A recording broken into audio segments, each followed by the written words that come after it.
Chapter 39 Philosopher's Stone. After leaving the Dark Moon Valley, Shifeng rushed towards Scarlet Lake. He had also activated gravity liberation to save more time. The players on their way to the Dark Moon Valley saw Shifeng speeding past them like a gale of wind.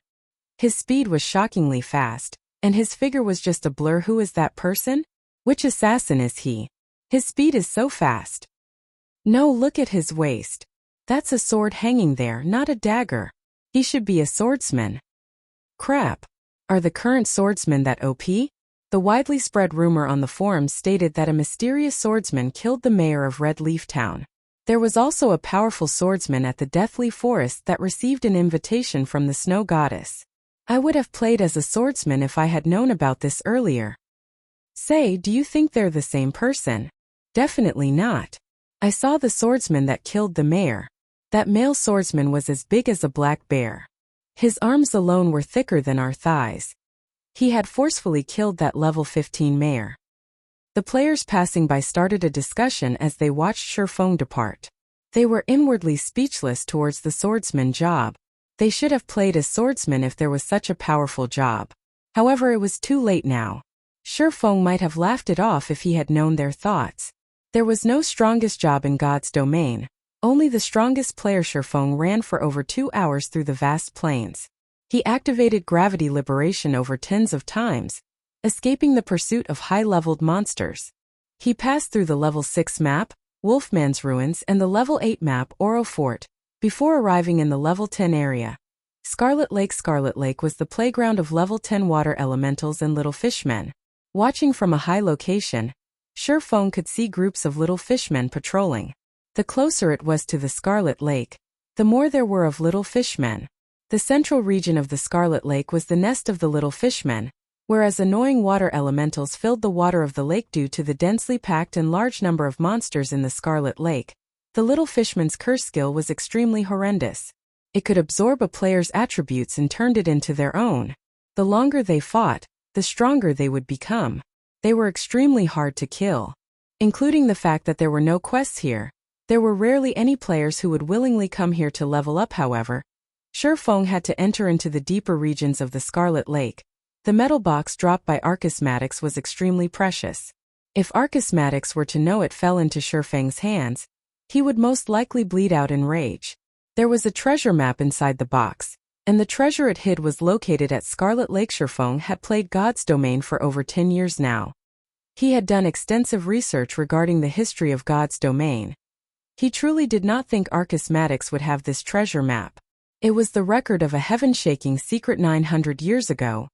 Alchemy Master Molotov had created an item with all his effort. Wars were waged between the large countries in God's domain for this item. There were over 10 heroic figures that fought over it. However, this item became lost in the end, its whereabouts unknown. It had become an unsolved mystery in God's domain. Meanwhile, the treasure map in Shifeng's hands by chance recorded the location of this item. This item was the Philosopher's Stone. It was a sacred item for alchemy. If alchemists could obtain the Philosopher's Stone, then they would have the ability to transform stone into gold, amassing immense wealth.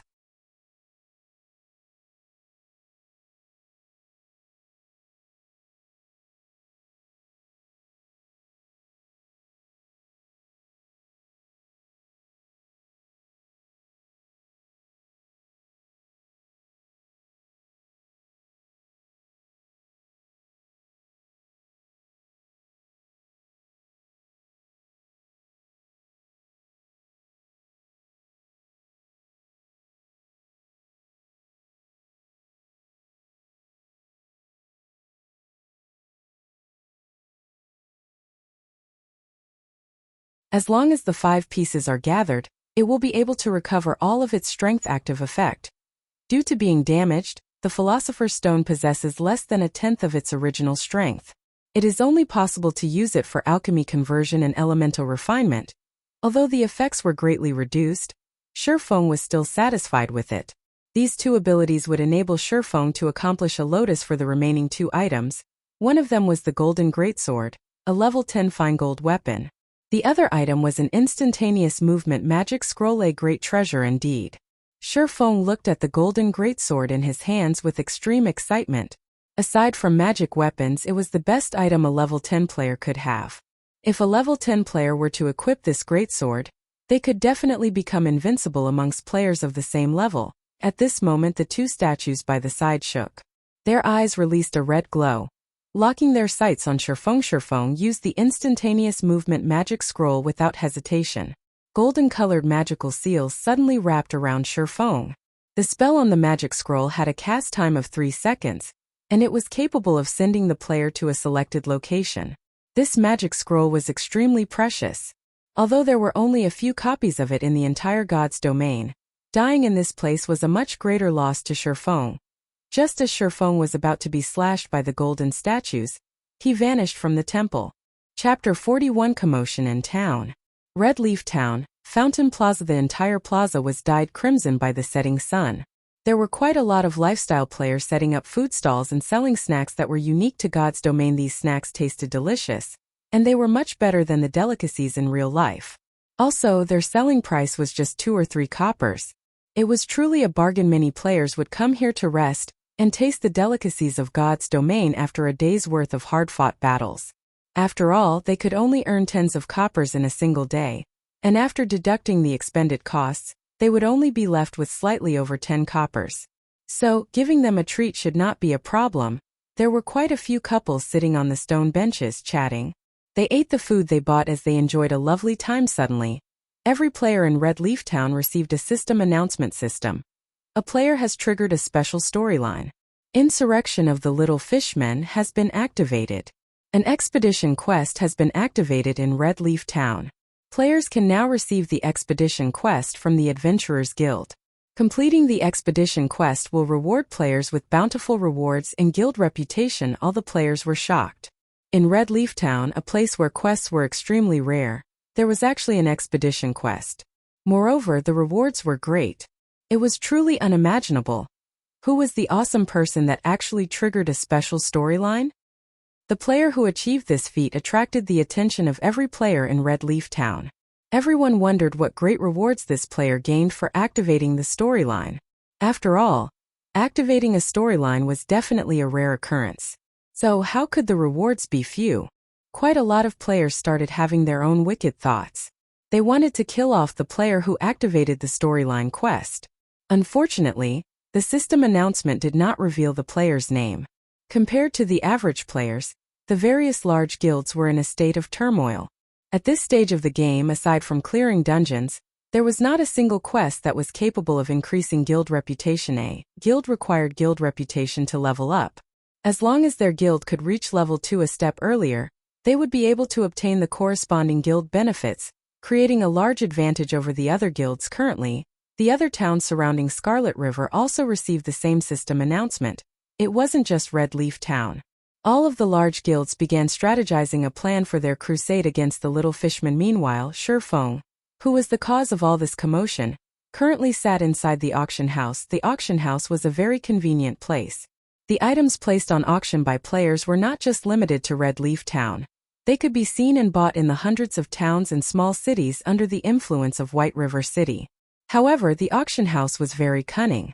They charged a 5% handling fee for all items auctioned, so the items there are usually very expensive. However, the auction house was unquestionably the best place for players to sell certain items anonymously. Also, it had been quite some time since God's domain started. The players had already amassed quite an amount of coins, and the large guilds should have already piled up a lot of funding. If Shurfeng were to set up a stall in Red Leaf Town, not only would he attract attention, he might also be targeted by people like Flaming Tiger. More importantly, the reason Shurfeng chose the auction house was that there were too few players in Red Leaf Town who could afford the items he planned to sell. However, it was a different story if there were hundreds of towns competing for them. Hence, Shurfeng placed a mysterious iron plate armor on the auction house, setting its base price at 25 silver coins. Then he placed 5 pieces of bronze equipment, with the base price of the plate armor at 3 silver coins, and the others at 2 silver coins. As for the level 10 fine gold greatsword, the result of placing it on auction would be too terrifying to imagine. This weapon was worth at least 2 gold coins, which was the equivalent of 200 silver coins. Currently, even 1 silver coin was extremely precious, so who would be able to even afford the weapon? Following which, Shifeng searched his bag via the half-transparent screen.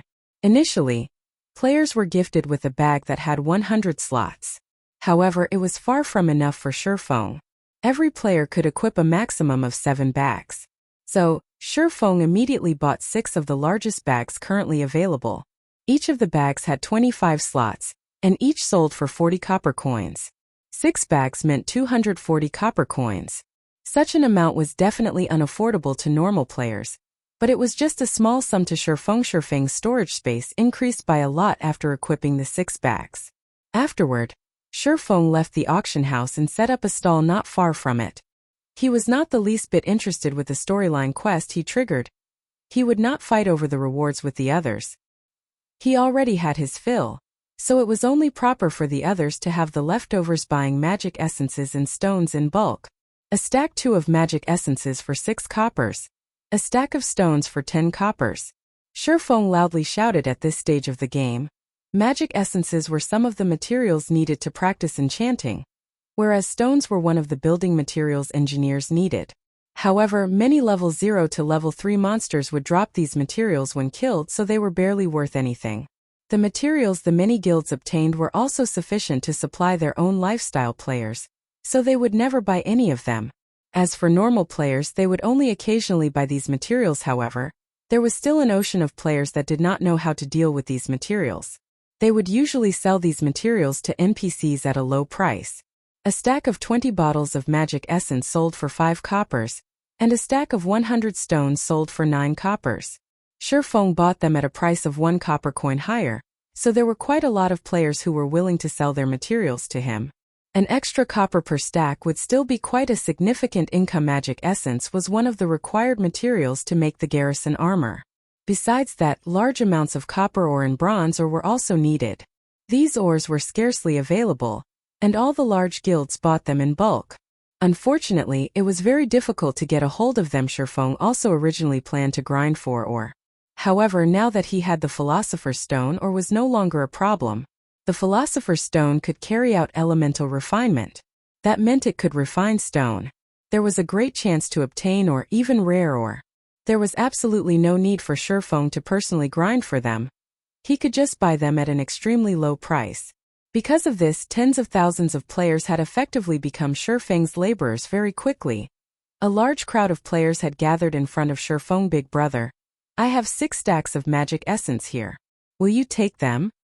I have 3 stacks of stone. Do you want them? Many players started asking Shifeng, worried that his bag would fill. After all, they just had too many magic essences and stones. There were no players who were willing to buy these materials.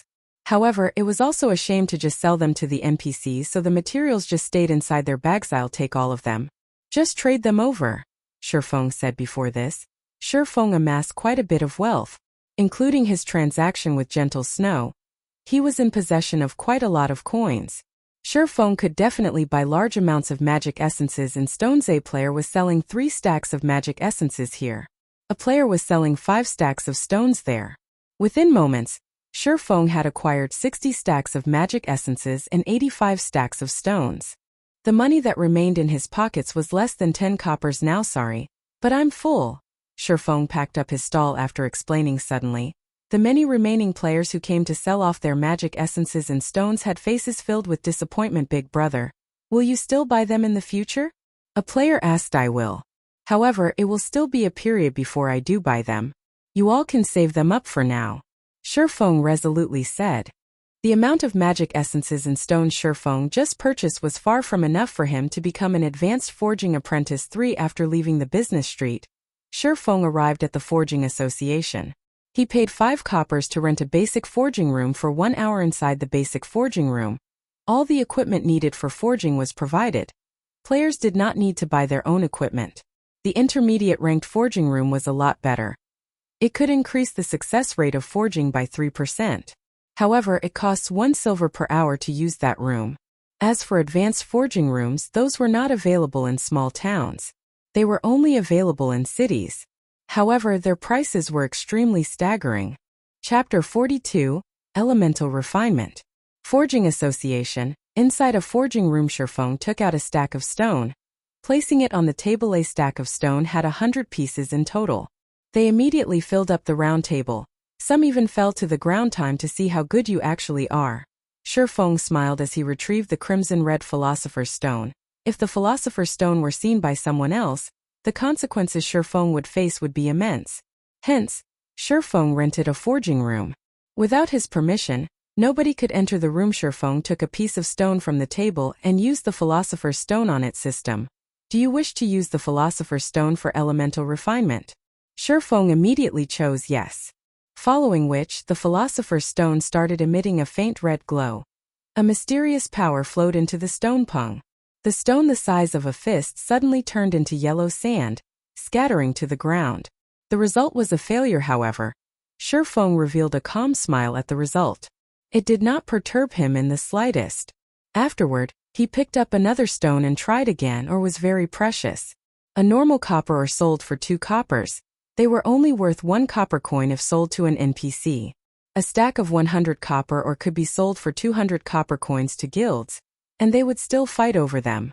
Compared to a stack of stone, which only sold for 10 copper coins, copper ore was just too expensive. Elemental refinement extracted the metal element out of the stone.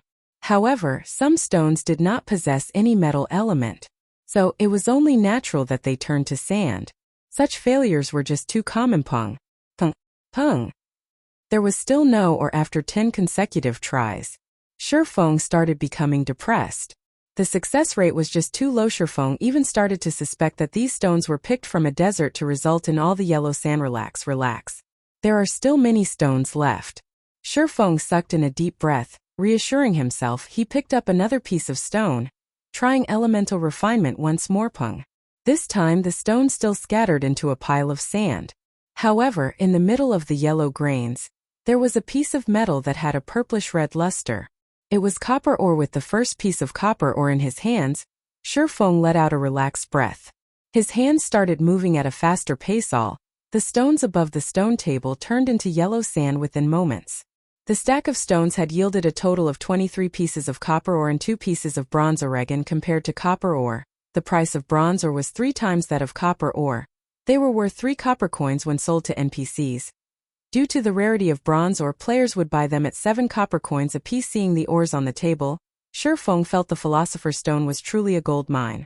Even if the Philosopher's Stone was currently damaged, it was still out of the ordinary. It was no wonder why many kingdoms were willing to muster up their armies and fight for the Philosopher's Stone. Having the Philosopher's Stone in hand was the equivalent of having a wealthy treasury. At that time, a kingdom would find it hard not to become prosperous. Shifeng kept the ores on the table and brought out another stack of stones. Stack after stack of stones disappeared, whereas the amount of yellow sand had piled up into a small hill. Fortunately, the forging room could be cleaned of rubbish with just a click of a button. After pushing the clean button, the small hill of yellow sand vanished from sight. After spending an hour's time, Shifeng had refined 40 stacks of stones. He had obtained a little over 7 stacks of copper ore and a little over 1 stack of bronze ore. They would be worth over 20 silver coins if Shifeng sold them. Meanwhile, the cost of obtaining these ores were only 4 silver coins. The difference was 5 times the price.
Feng shot a glance at Ling Feilong saying, "If any of you wish to give him your recommendation, then just give it to him. In any case, I won't be letting go of my recommendation. If there are no other matters, I'll be leaving." Suddenly, the entire classroom became dead silent. Nobody could imagine that Feng, a person constantly bullied by students of other classes, actually rebelled against Ling Feilong. His current display was very abnormal. Was Feng not afraid of being taken out by Ling Feilong? Ling Feilong as well was shocked, not because of Feng's actions however, but at Feng's foolishness. Did he actually think he could protect his recommendation just because he had refused to hand it over? This was a result voted by the entire class. It would be meaningless even if Feng refused. When the time came, the university would still give him the recommendation. Even though the result was unchangeable, Feng still foolishly chose to stand against him. Should Feng be called foolish? Or did he have a few screws loose? Just when Ling Feilong wanted to take action, an impatient voice sounded from outside the door. "Little Long, are you still not done? Brother Zhang doesn't like to be kept waiting." A tall blonde youth came in through the door. Following behind him was an alluring girl dressed in sexy and revealing clothing. The two together caused the male students to look on in envy. Feng shot a glance over, discovering that it was actually an acquaintance. The tall and blonde youth was coincidentally Flaming Tiger. His real name was Zhou Yuhu, and he was a fourth-year university student similar to Feng. This person had great talent, and he managed to obtain a good result of third place in the university's fighting tournament this time around. Meanwhile, the enchanting female by Zhou Yuhu's side was also an acquaintance of Feng's. Her name was Qin Shuyu, and she was Feng's classmate during high school. She was also the flower of the class at the time. Feng was truly blind during those times. Young and dumb, he was actually enchanted by Qin Shuyu, even to the point of confessing his love to her. Naturally, the result was rejection. After entering university, Qin Shuyu had become Zhou Yuhu's girlfriend. Qin Shuyu even mentioned to Zhou Yuhu the matter of Feng's confession. As a result, Feng was often taken care of by students from other classes.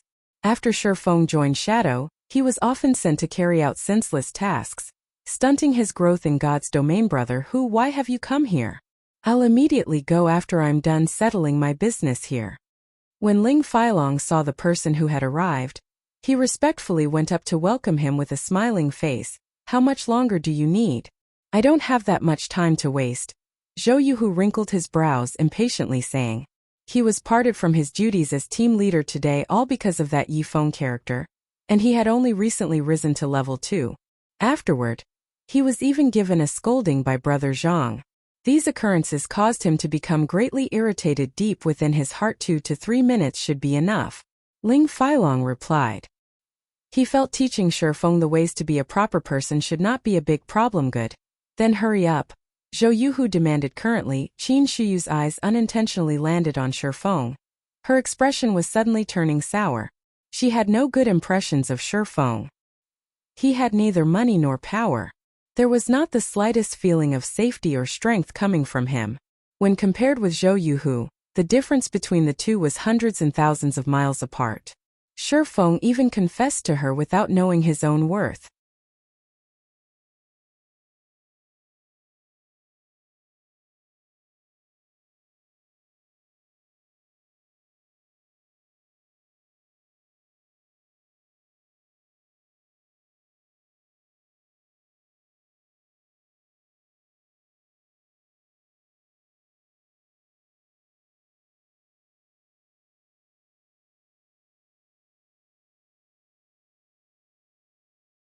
She did not think that Feng could return her money.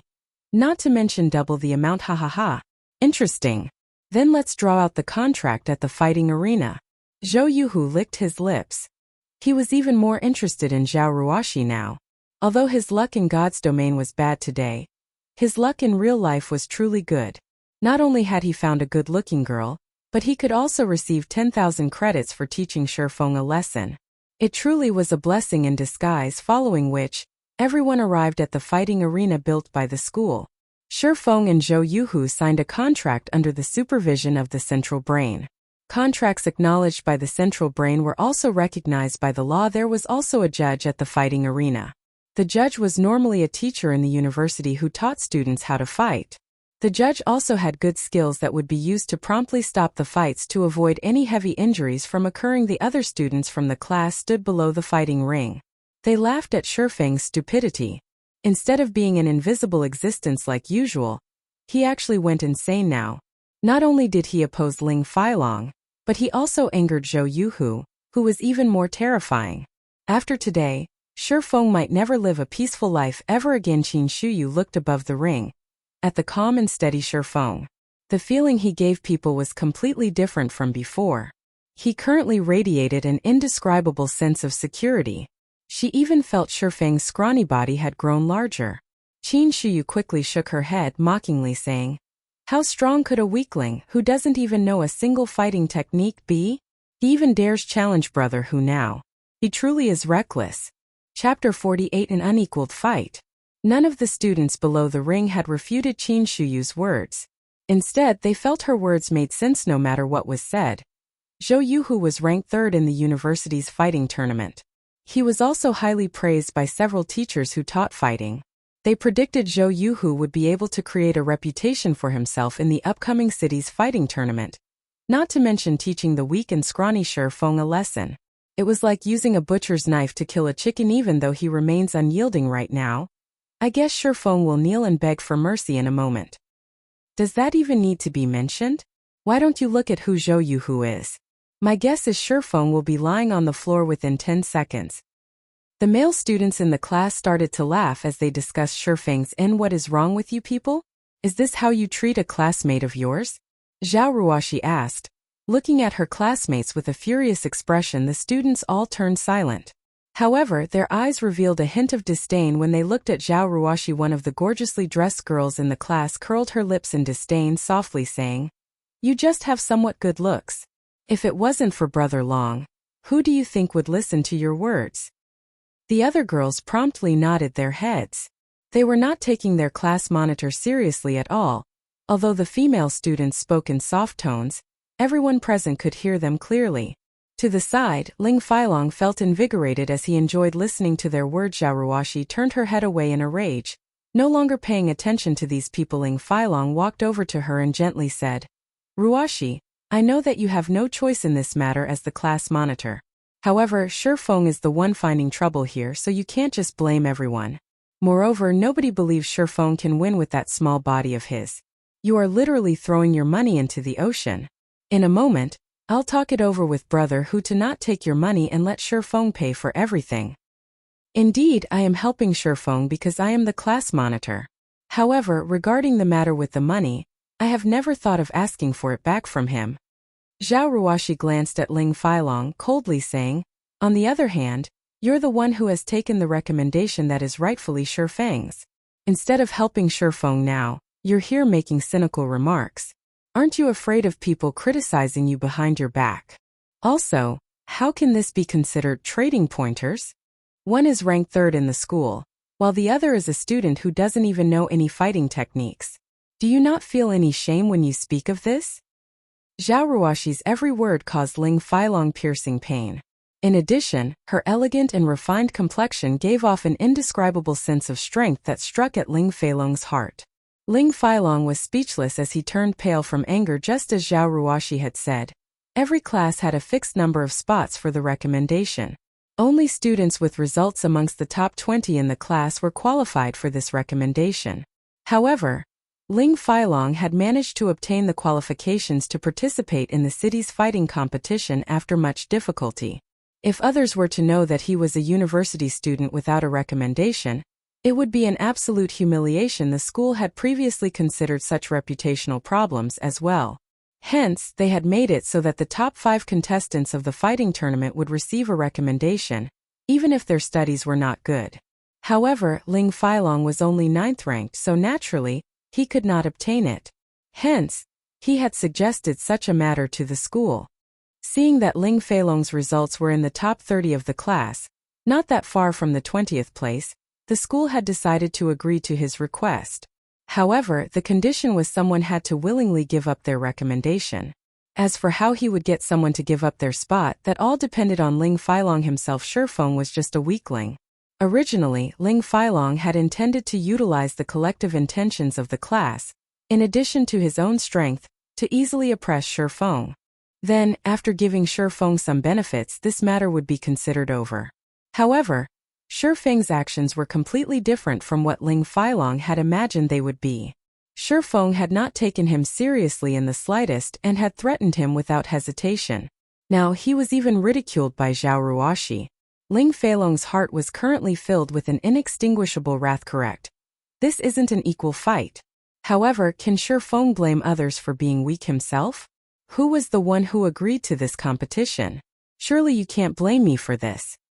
Ling Feilong looked at Zhao Ruoxi with blood-red eyes. If Zhao Ruoxi did not have a beautiful appearance and attractive body, he would have long since sent a slap flying over. However, he endured it. Using force was definitely not a smart move.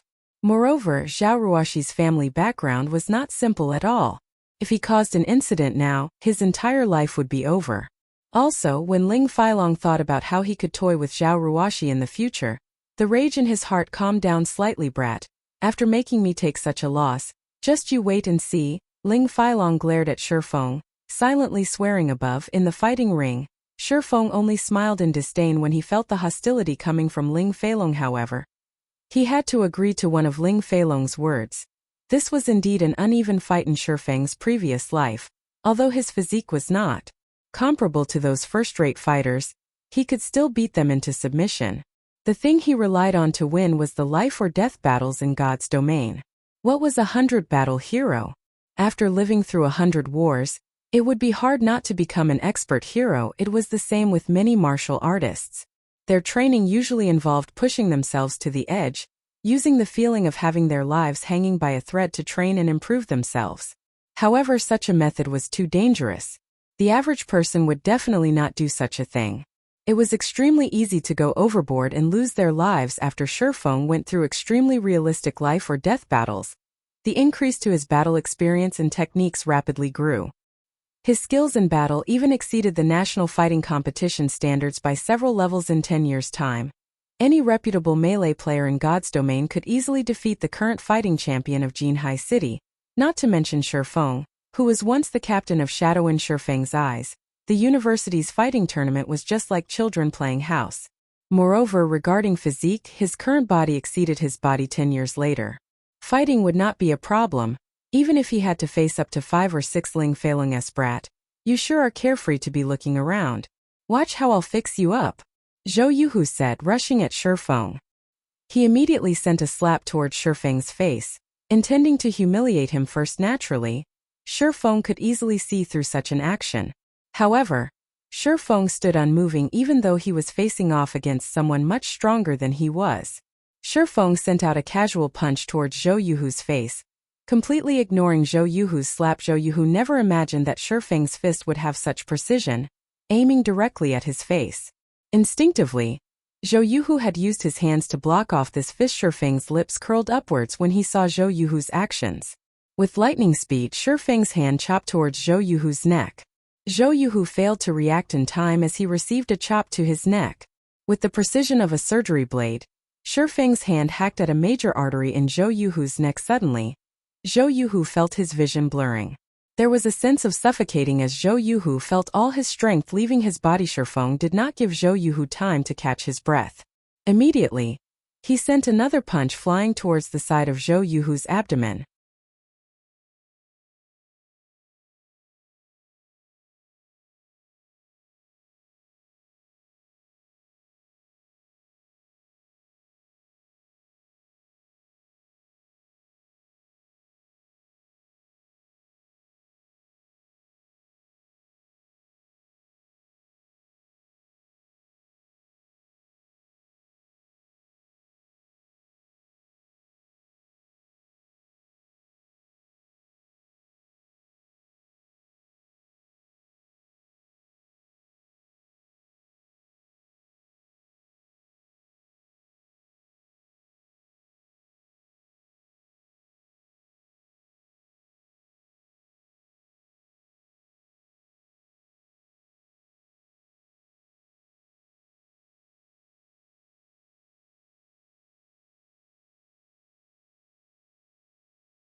Chapter 51 Competition at the Auction House.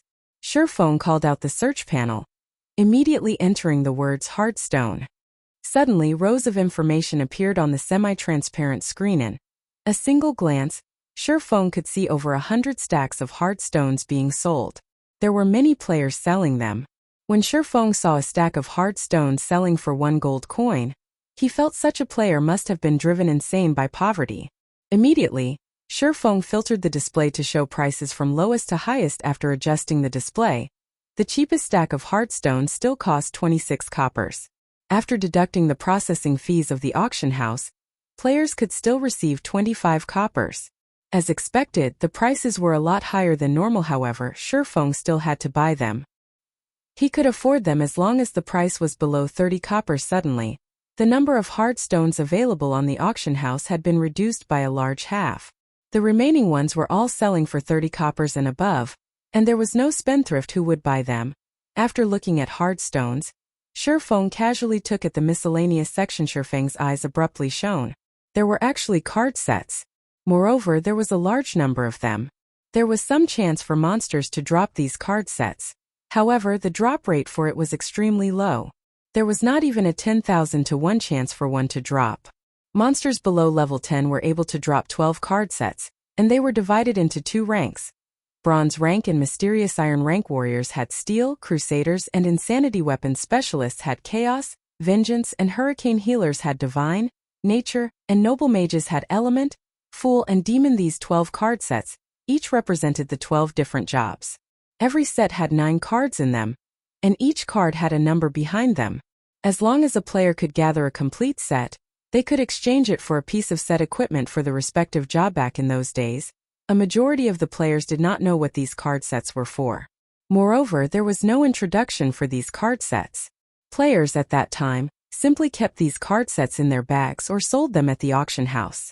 Only when the normal mode of the 50-man level 10 dungeon near the city was cleared did these players discover there was actually an NPC that would trade for these card sets. Depending on the rank of the card sets, they could be traded for either bronze or Mysterious Iron set equipment. These set equipment were absolutely marvelous. A bronze set of equipment could rival an entire regular set of Mysterious Iron equipment, whereas a Mysterious Iron set of equipment could rival an entire regular set of Secret Silver equipment. So, these card sets that nobody cared about before suddenly turned ragingly popular overnight. Every card was sold at an astronomical price. Even so, many guilds were still frantic over them, constantly purchasing them. Meanwhile, there were hundreds of card sets currently displayed in front of Shurfeng, yet there was actually nobody who wanted them. Each card was being sold at no more than 5 coppers, and even the maximum was 7 coppers. Shurfeng bought them clean without hesitation. Shurfeng did not think much of the cost. What's more, they would not increase in value even if he had left them in his bag. Using the money to grow money, now that was the way of the king. After Shurfeng was finished with collecting hard stones and card sets, he was left with no more than 14 silver coins, following which Shurfeng searched for skill books through the search panel to determine a player's strength in God's domain. Other than looking at their equipment, the number of skills they had learned was another factor. If a player possessed many skills, they could have a large variety of attack patterns to use in battle. An expert swordsman could usually utilize more than 20 skills in battle, whereas first-rate experts could use more than 40 skills in battle. As for the top-tier experts, they did not need to be mentioned. Shurfeng was a first-rate expert, yet he possessed less than 10 skills. His condition was truly pathetic. However, there were very few skill books currently being sold. Under normal circumstances, players would usually use skill books on themselves or trade them for a skill they were able to use. Shurfeng went through more than 10 pages in one go. As long as he saw a skill usable by swordsmen, he immediately bought them. When Shurfeng arrived at the final page, his mind turned blank. Are you kidding me? Even Defensive Blade is being sold? Shurfeng went wild with joy. The Defensive Blade was a swordsman's powerhouse skill. It was also a sure kill skill when dealing with mages. However, the skill also had a damnable drop rate. Even in his previous life, Shurfeng only managed to get his hands on the skill after he was well over level 40. Shurfeng truly did not imagine he would be able to see it now. Although the selling price was slightly high, 6 silvers was still acceptable to Shurfeng. Shurfeng immediately placed a bid of 7 silver coins. Not wanting to waste too much time, very quickly, Feng bought the skill for 7 silver coins. With the current purchasing power of 7 silver coins, Feng could buy 5 to 6 basic skill books. However, Feng spent them all on Defensive Blade without batting an eyelid. In addition to buying the rare skill, Defensive Blade, Feng also purchased 3 common skills: Observing Eyes, Windwalk, and Earth Splitter. On another note, while Feng was joyous over his purchase, the situation at the auction house started turning frantic. The logistic members of the various guilds were all crimson to their ears, their rage soaring to the skies. Crap, 9 silver coins still isn't enough to get this equipment. Which rich guild is it that paid 10 silver coins? You animals, why don't you take a look at my side? Someone's already bid 10 silvers and 65 coppers. These people are absolutely insane. I've only brought 10 silver coins with me. What should I do now that I can't complete my task? Abominable. They're hiding their names and placing only these few pieces of equipment on auction. How can I even snatch one? These people were the logistics members of unrated guilds. They were on the brink of insanity when they saw the larger guilds bid, each higher than the other. The most abominable person, however, was the creator of the equipment. Every time, this person only auctioned a few pieces of equipment. Previously, the competition over the equipment was already sufficiently intense. However, the Garrison armor being auctioned right now had even better attributes, and their numbers were even less. The money they brought along to bid was absolutely insufficient, so how were they going to fight for the equipment? It can't be, right? Are there that many tycoons? Someone actually bid 11 silvers. Feng's joy reached the tips of his brows when he looked at how the Garrison armor's price continuously increased. Within moments, the money he spent before had all been recovered, to the extent that it was more than before. Suddenly, Feng thought of the Defensive Blade. The average player definitely had no chance of obtaining such a rare skill for swordsmen, whereas guilds would not sell it even if they obtained it. The skill must have been sold by a certain guild to collect funds to buy the Garrison armor. It's just that their actions once again benefited Feng within moments. All 7 Garrison armors had their prices increased past 11 silvers. Such a price shocked even Feng himself. Where did so many powerful guilds suddenly come from? With the financial resources of such guilds, they ought to not spend that much money on a piece of bronze equipment. However, what Feng did not know was, after he had placed the Garrison armors on auction, the logistics members of various large guilds reported the situation back to their guild leaders. Previously, these guild leaders saw the MT of other guilds tanking special elites with the Garrison armor.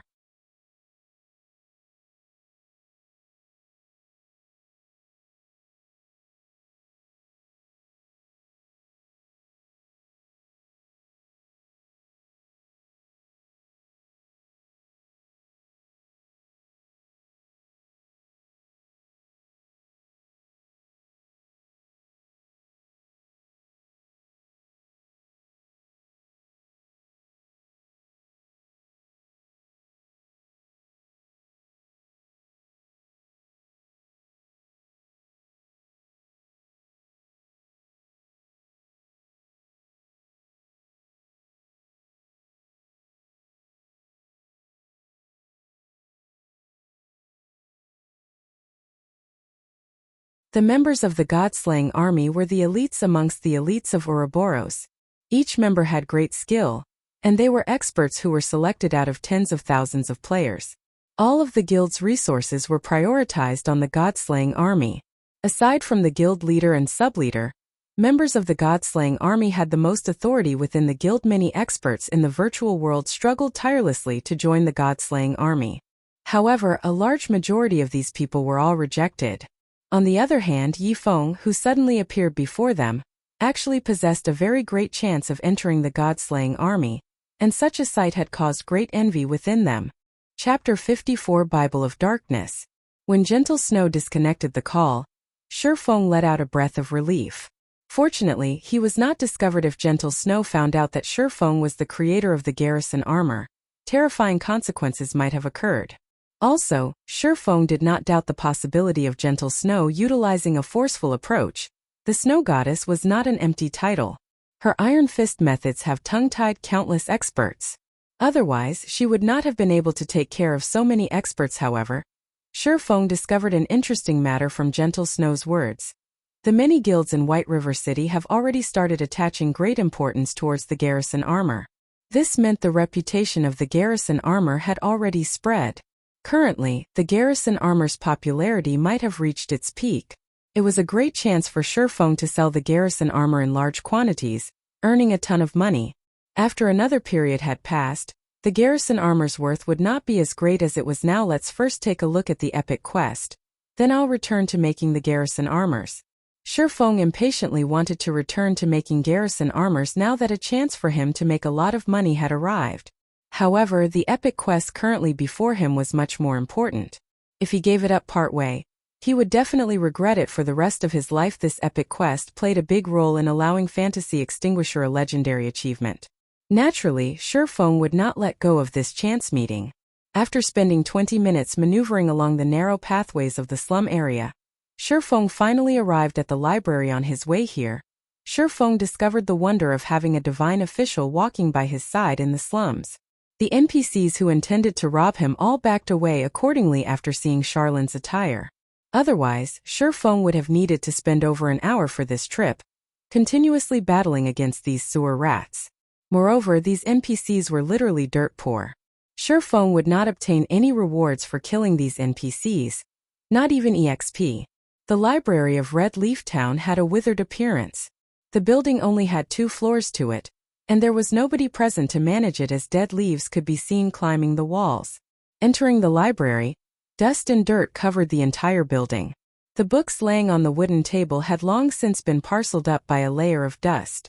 The library looked more like a haunted house than a place in which people once lived. Apologies. It has been a long time since anybody has visited, so I haven't been tidying up the place. Just sit wherever you want. Charlene faintly smiled as she pointed towards a dust-covered chair, not understanding that her action was very inappropriate. Revered divine official, I have come here because I wish to have this diary translated, Shifeng said, getting straight towards the point. His eyebrows slightly wrinkled when he looked towards the finger-thick layer of dust covering the chair. He truly did not wish to dirty his clothes. However, Charlene remained minding her own business as she searched for something on the bookshelf. It was like she did not hear Shifeng speak at all. Shifeng was long used to such behaviors, so he chose to remain silent. There were all sorts of NPCs in God's domain. It was especially true for important NPCs. Unique and bizarre behaviors were considered small matters. There were well-known NPCs that were much more damnable. These NPCs caused many first-rate guilds to curse their mothers. After waiting for 10 whole minutes, Charlene finally came out from the pile of bookshelves. In her hand she held a thick and tattered old book. I know why you are here. The moment you've set foot in the slums, I could sense the evil energy coming from your body, Charlene said gravely. She placed the tattered book on the table, causing all the dust in the building to abruptly soar. Let me have a look at the item. Shifeng naturally knew the diary triggered such a scenario. He took out the tattered diary from his bag, carefully passing it to Charlene. Charlene was not in a hurry to receive the diary. Instead, she chanted out a phrase of divine words. Suddenly, streaks of golden divine words wrapped around the diary. Just when Shifeng was wondering about Charlene's actions, a change suddenly came over the diary. Black smoke suddenly appeared on its pitch-black cover, and a sinister-looking face came into view. It looked as if it was in extreme pain. Evil be gone. Divine spear. Charlene shouted, her jade-like hand drawing out divine words in midair. At the same time, she started singing out a Tier 3 divine curse, her voice echoing throughout the entire library.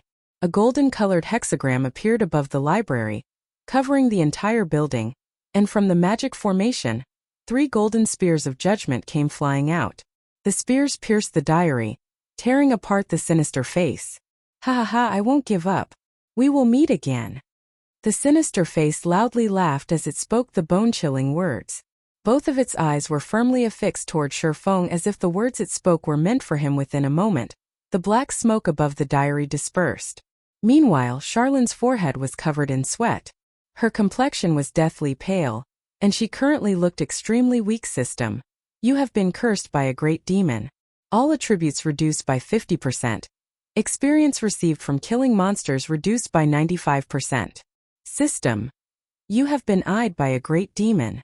The phantom of the great demon will come for you in 30 days. If you are killed by the phantom, your body will be taken over by the great demon. Crap! Make it more ruthless, why don't you?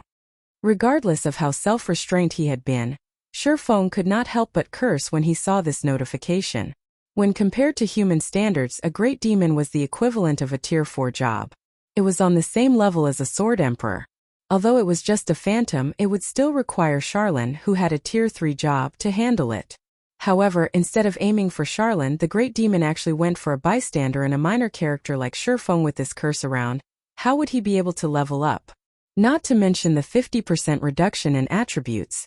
It had caused his attributes to sink down to the level of an average player. It would be a problem if he wanted to kill monsters of a higher level. He also had to face the phantom of the great demon. Miss Charlene, are you alright? Although he was cursed, Shifeng still spoke politely. Charlene shook her head slightly, speaking with a smile. Nothing too bad.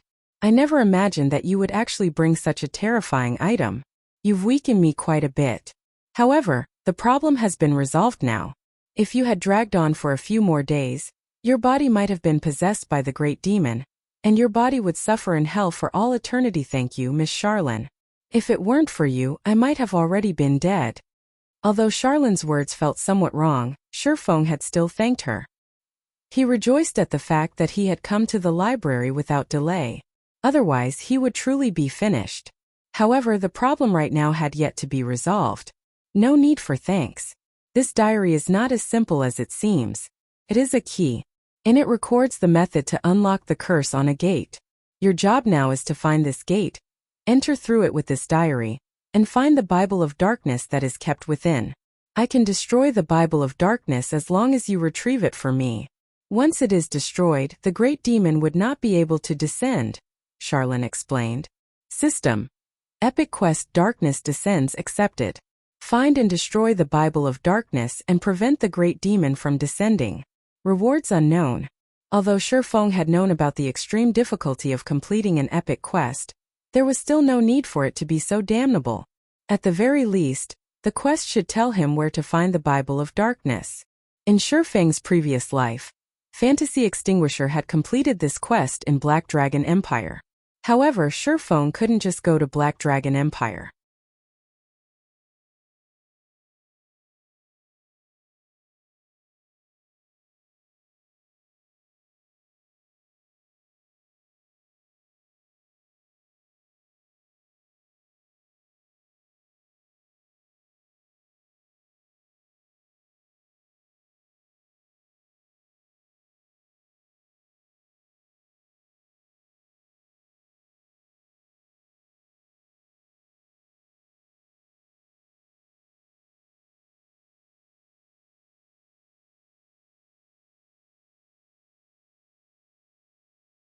After all, a lot of experience was required to rise from level 4 to level 5.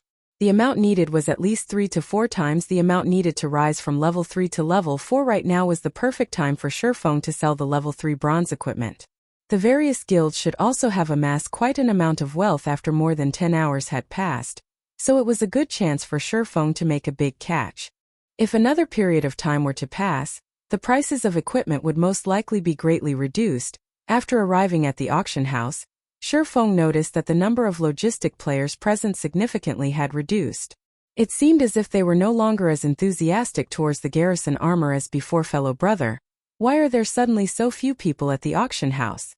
Shifeng walked up behind a logistic player, asking. The tall and bespectacled logistic player was slightly surprised, explaining, "Have you been killing monsters outside town all this time? You don't even know about such a huge matter?" "Yeah, I've just returned after making some money from killing monsters and selling materials. Wasn't that Garrison armor super popular? I too wanted to buy a piece." Shifeng nodded. "No wonder you don't know about it. 3 hours ago, a player called Hammer Trading had sold a lot of level 3 bronze plate armor equipment. Although the attributes on it were slightly weaker than the Garrison armor, its price was extremely low, costing only 4 silver coins. Moreover, that player even announced that there would be discounts if you contacted him and ordered in bulk. Naturally, the various guilds all contacted him and ordered. That equipment is now extremely popular, so who would remain here and pay attention to the Garrison armor?" Chapter 57 Hammer Trading. Hammer Trading? Shurfeng wanted to confirm once more correct. He even posted a thread on the forums criticizing the Blackheart forger that made the Garrison armor. Currently, the thread has already received more than 7 million clicks. With it, that guy has quickly become a famous person in White River City. I heard many large guilds have already sent out an olive branch to him, trying to recruit him with a high price. The logistics player had a face filled with envy while he spoke. He couldn't help but wish he could turn into hammer trading. That way he would be able to live a life filled with beauties and riches. Shurfeng only smiled at the player as he turned to walk towards an empty seat. He sat down and called out the game's official forum. He wanted to have a good look at this hammer trading who nearly robbed him of his business in Shurfeng's previous life. Hammer trading did not reveal himself as quickly as this. Before Shadow scouted him, he had been playing God's Domain with tens of fellow schoolmates. With the support of these schoolmates, in addition to some chance meetings that had allowed him to become an intermediate forging apprentice, he managed to become acquainted with the upper echelons of Shadow. At that time there were very few intermediate forging apprentices. The bronze equipment that was forged at the time was also very popular. Seeing such a situation, Shadow also wanted a share of the profits. So they paid a large price to hire hammer trading. Along with the continuous support of Shadow Workshop, hammer trading grew to become a shocking figure, becoming a relatively famous forger and earning Shadow a lot of money afterward. Hammer trading also obtained the forging talent in addition to the great support from Shadow, allowing him to become a master forger. During those times, he did not have the slightest hint of respect for Shurfeng, who was the guild leader of Shadow at that time. In the end, with the strong support of hammer trading, along with several master forgers and master potion makers, Lanhua financial groups gladly agreed to World Dominator's acquisition of Shadow.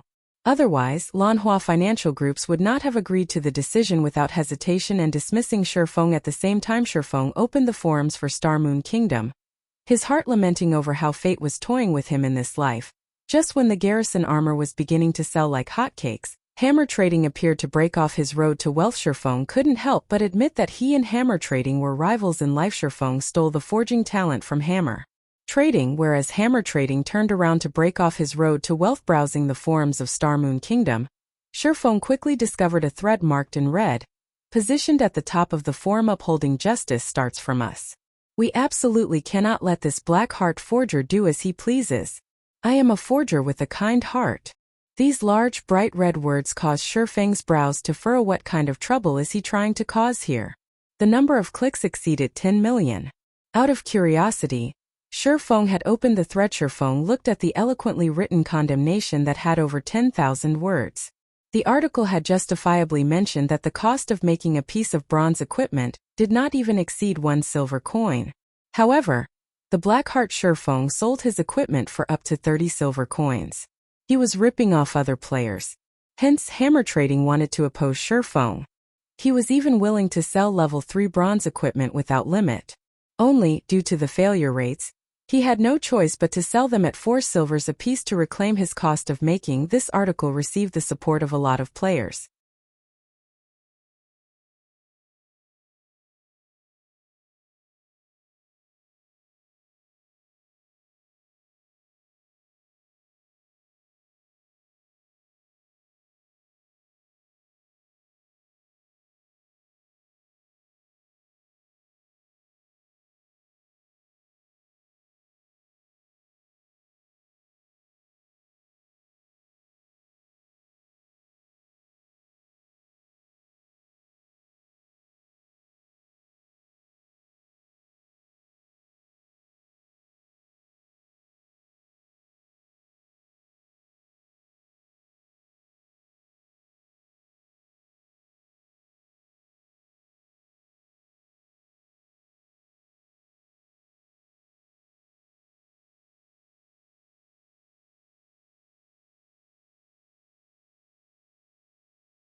Drifting Blood continuously pointed at Shifeng, yelling injustice and rage. However, the guards paid no attention to his bellowing, taking him away immediately. Everyone was also in shock. Why did the guards only appear now? Moreover, they even apprehended the wrong person. What sort of situation was this exactly? Could Shifeng actually be an NPC, a part of the nobility? Only nobles would have such authority to the side. Violet Cloud had a blank expression on her face, unable to make sense of the situation. Why didn't the guards arrest Shifeng? Instead, they arrested Drifting Blood. Was Shifeng really a noble NPC? Violet Cloud's eyes were filled with reluctance as she watched Shifeng leaving. She bit her rosy lips, her delicate hands tightly gripping the hem of her shirt. Of course, she was not reacting so because of how handsome Shifeng was, but instead she was truly in need of money. Those 10 silver counts were too important to her.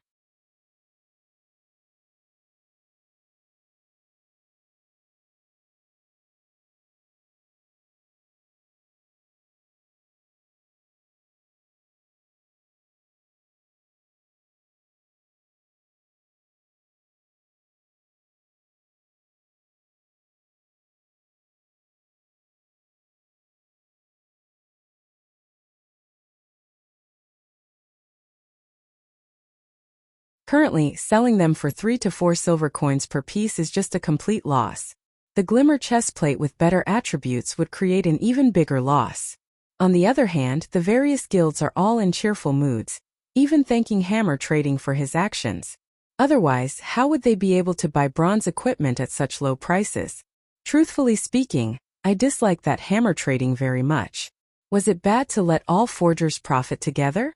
Why must he insist on challenging the mysterious forger to the very end, causing both sides to suffer? Hearing the discussions of these players, Shifeng entered deep thought. After a moment, he revealed a faint smile. Judging from Hammer Trading's actions, it was clear that he was currently having a hard time. The silver coins in his possession were definitely insufficient, and he must be wantonly purchasing silver coins from the market right now. This would lead to a great increase in prices for silver coins, so it was the perfect chance for Shifeng to sell them. Shifeng wanted to thank Hammer Trading. If it were not for him, the market for equipment would not be as lively as it is now. Currently, there would be a large amount of silver coins entering his pockets every so often. Meanwhile, although Shifeng had spent quite a lot of it, the amount of money he possessed was still madly increasing. The money he possessed had already reached 3 gold coins at the reception desk. Shifeng once more rented an intermediate forging room for 5 hours, starting a new round of forging and manufacturing. However, before he started forging, Shifeng entered the virtual center. He wanted to check the prices for God's Domain's game currency and sell some of the game currency he possessed. Just leaving it in his pockets was truly a waste. Shifeng was in the dark when he did not check, but the moment he did, he was shocked. Although there was a large number of players in God's Domain, the number of players who were selling the game's currency did not exceed 100. More importantly, the selling prices were astonishing. A single silver coin was selling for 60 credits. The price was at least double of that during Shifeng's previous life. However, the number of silver coins sold by these players were very small, mostly around 2 to 3 silver coins per player. Aside from the sellers, there were also players who were buying God's Domain currency in bulk.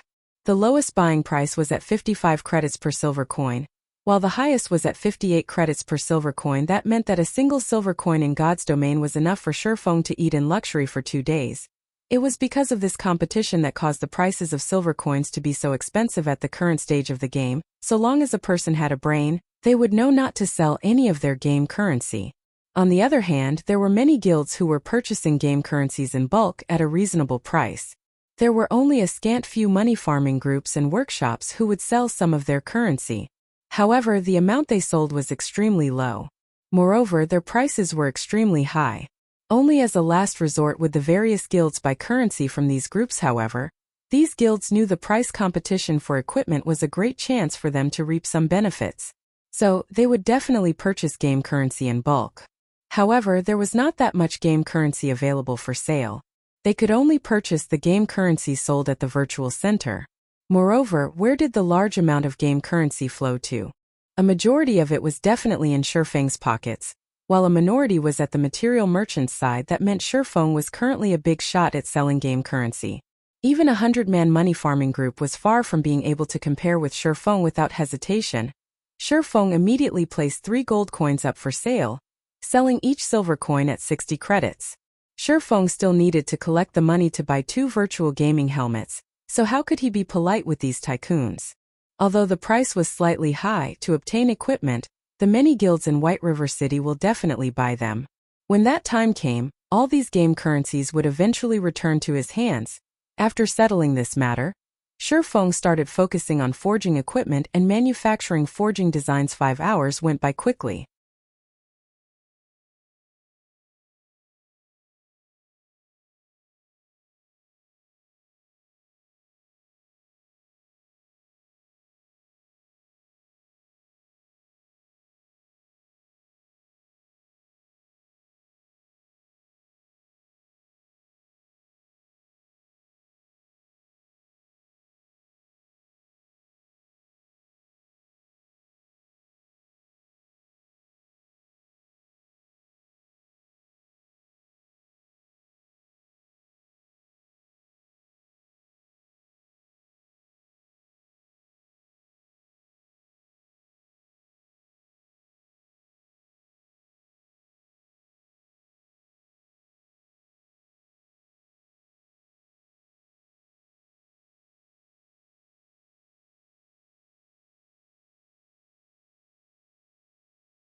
Chapter 66 Phantom Kill. After this silver-armored mountain beast fighter rushed out, before Shurfeng could observe it, it had already thrown its incomparably heavy mountain-splitting axe. The axe flew like a rocket, reaching Shurfeng in an instant. Everything happened too quickly, too suddenly. If it were an average player in this situation, their head would have parted with their body before they could even react. However, Shurfeng was not an average player.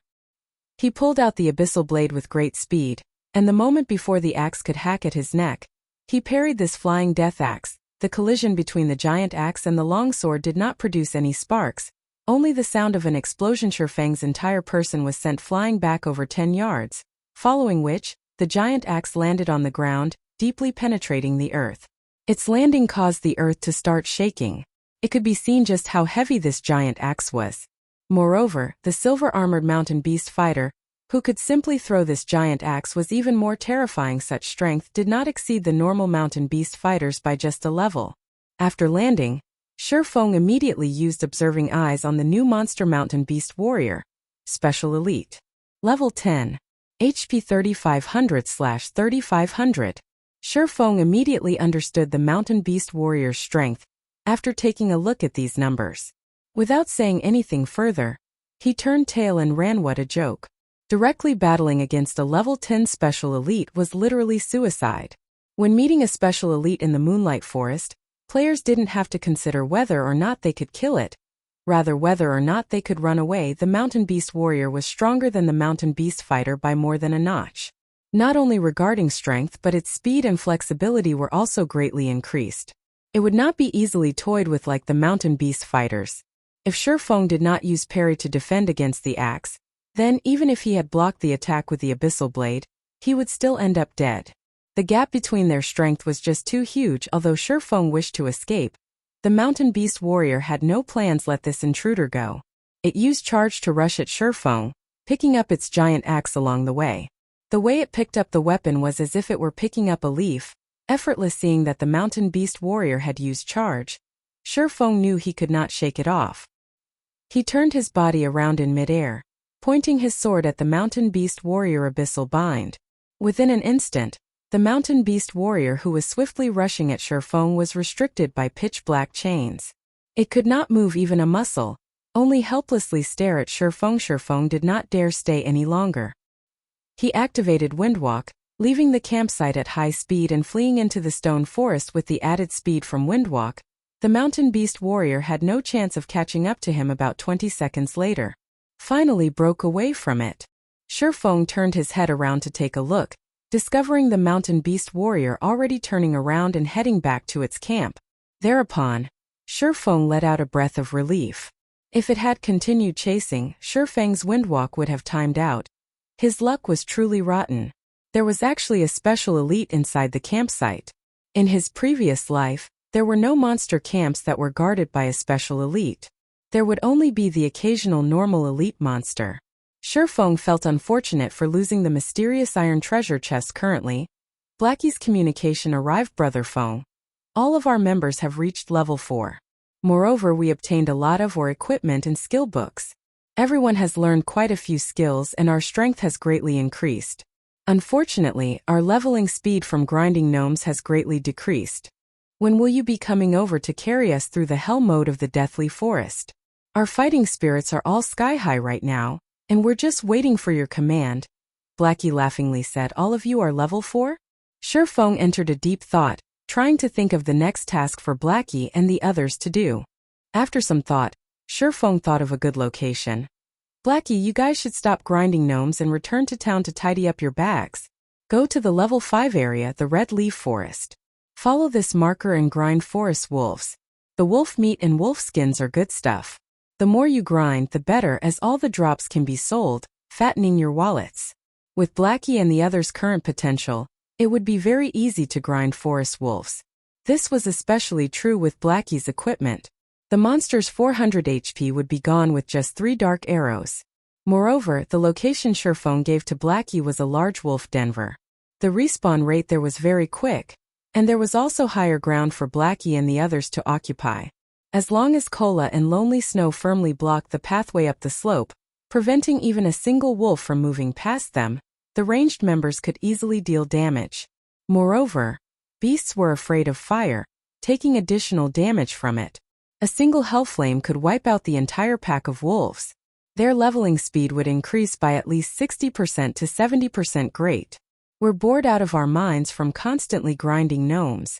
We'll go immediately after we tidy up our bags. Blackie excitedly confirmed. More and more players started going to their location to grind gnomes now. In addition to them being level 4, their leveling efficiency was constantly decreasing. They were naturally excited to have a new location to grind. Brothers, pack up. We won't have to compete with them anymore. Let's go play in a new location, Blackie said to the others after cutting off the call. Everyone stopped fighting over monsters with the other players when they heard Blackie say so. They cheerfully left this place with Blackie. When the elite parties saw Blackie and the others leaving, their faces revealed expressions of joy. There would be fewer people competing over this precious leveling ground now. They inwardly sneered at the foolishness of Blackie's party. Currently, players filled the entirety of Dark Moon Valley. How could the leveling speed at the other locations be faster than here? Elsewhere, just when Shurfeng was ready to look for other mountain beast fighters, he noticed a problem from the conversation with Blackie. It was definitely not possible for him to kill the mountain beast warrior by himself, but he could still escape. However, it was not necessary for him to kill the mountain beast warrior to obtain the mysterious iron treasure chest. As long as one person lured the mountain beast warrior, another person could go and open the treasure chest. Thinking up to this point, Shurfeng looked at the abyssal blade with a faint smile. As expected, Phantom Kill was a very powerful skill, following which, Shurfeng once more returned to the mountain beast camp. He activated Phantom Kill, his doppelganger appearing before him. The doppelganger possessed all of Shurfeng's skills. It was sufficient to hold off the mountain beast warrior for more than 20 seconds. With these 20 seconds, Shurfeng could activate the treasure chest and take away all the items. Shurfeng took out a speed scroll and polymorph scroll, giving them to the doppelganger. The polymorph scroll could polymorph monsters below level 15 into a sheep for 4 seconds. However, the effective duration on a special elite would be greatly decreased. Although it was enough as long as it could disrupt the mountain beast warrior's charge. After activating the speed scroll, the doppelganger immediately went to the storehouse to lure the mountain beast warrior. As expected, the scene from before replayed itself, and the doppelganger used parry to block the flying death axe. It subsequently used charge at the doppelganger. The doppelganger immediately used the polymorph scroll, instantly turning the mountain beast warrior into a little white sheep. the mountain beast warrior reverted to its original form in less than a second. It then chased after the doppelganger, entering deep into the stone forest. The mountain beast warrior's speed was slightly faster than the doppelganger, but the doppelganger activated Windwalk, its speed and the distance between them increasing once more a short distance away. Shifeng watched as the mountain beast warrior departed from the campsite. He let out a small chuckle, similarly activating Windwalk as he rushed into the storehouse. This time, there were no monsters present to interrupt him when he entered the storehouse. Shifeng first went up to the mysterious iron treasure chest. Opening it, the treasure chest needed time to be opened 1 second, 2 seconds. The loading bar for the treasure chest was still going, causing Shifeng to become slightly nervous. The time his doppelganger could delay was limited. Aside from the mysterious iron treasure chest, there was still one more bronze treasure chest and 3 common treasure chests. Time was of the essence. As long as he opened a treasure chest now, it would not be possible to lure the tiger out of the mountain the next time around. After all, special elites possess their own intelligence. Hurry. Shifeng impatiently looked at the loading Barton. Seconds later, the mysterious iron treasure chest opened at the same time. A wrathful roar came from the stone forest. It would seem that Shifeng's actions had been discovered. Looking through the doppelganger's vision, Shifeng could see that the mountain beast warrior no longer paid the doppelganger any attention. Instead, it ran back towards the camp storehouse without pause. Shifeng immediately stored all the items in the treasure chest into his bag. He then continued to open the bronze chest. The bronze treasure chest's loading bar started to move slowly. To Shifeng, every second right now was crawling by. Meanwhile, the sound of the mountain beast warrior's bellow was getting closer and closer.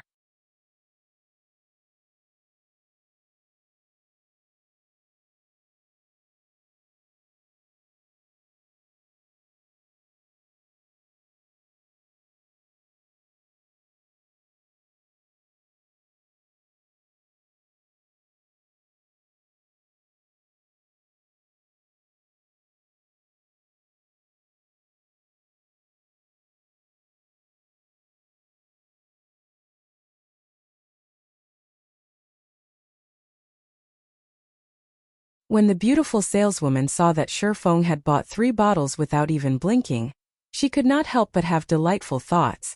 Taking the initiative, she asked, "Are you free this afternoon, handsome? How about we go to Yulon Square to have a drink? My treat." Yulon Square was a nearby well-known romantic location, and many youths, both males and females, loved going there. Looking at the beautiful saleswoman's graceful body and lust-filled eyes, she was much better than the gorgeously dressed girls in his class. However, Shifeng only gave her a calm smile. How could he not know what her thoughts were? He tactfully rejected her and turned around to leave. Shifeng's reaction caused the beautiful saleswoman to feel slightly unfortunate. A large catch had run away just like that. Was she not beautiful? Was her body lacking? Nutrient fluids were the pinnacle products of the new age. Not only could they slow down aging, but they could also discreetly mend the injuries that could not be detected, regenerate body cells, develop the brain cells, and many more astonishing impacts. These items have already become must-haves for athletes and martial artists.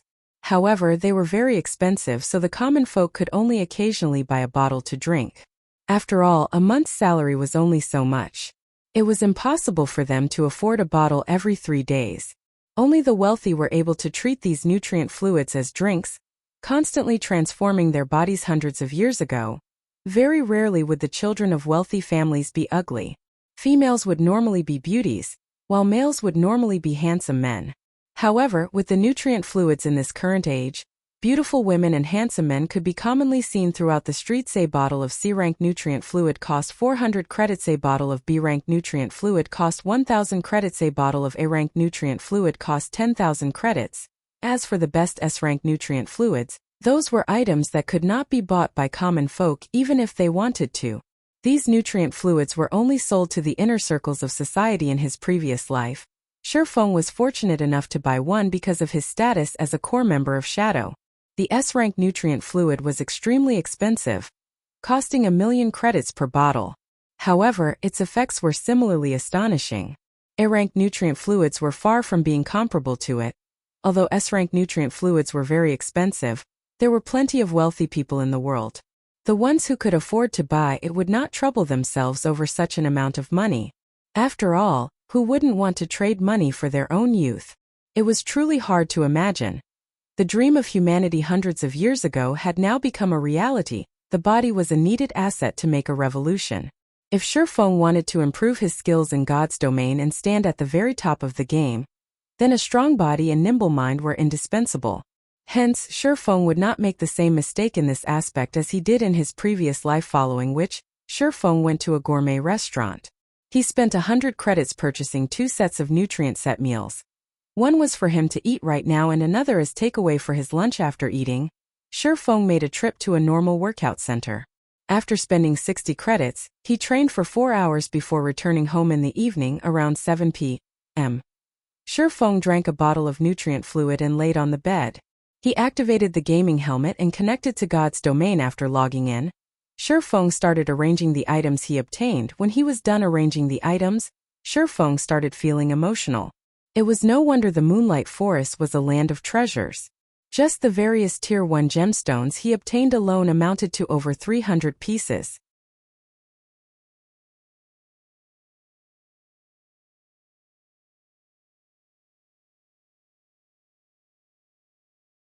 Chapter 69 Lunatic. In the real world, the sky slowly darkened as the sun went under the mountain. On the other hand, players in God's domain were welcoming the rise of the morning sun. Red Leaf Town was currently brightly lit as if it were daytime. In the trade area, players could be found everywhere as they pushed their way through the streets. Compared to yesterday, there were a lot more players currently in Red Leaf Town, and a lot of them were new players who were level 0 after being officially active for 2 days. Many people started to notice the difference between God's domain and other virtual reality games. The battling alone was extremely attractive, not to mention other sources of entertainment. The monsters in God's domain improved with the increase in levels, making the battles seem increasingly real. It was no longer the usual simple bouts where players and monsters would take turns fighting each other. The battles in God's domain were more similar to the fighting competitions in real life. This was the age where the world's entire population would exercise. In the real world, people had already reached a level of obsession in regards to fighting competitions, making such competitions extremely popular. Everyone wished for a battle in which they could fight to their heart's content, and even more so when exchanging blows with an expert. They wanted to chase after the intense feeling of excitement that made one's blood boil. It was an addicting feeling that was impossible to give up.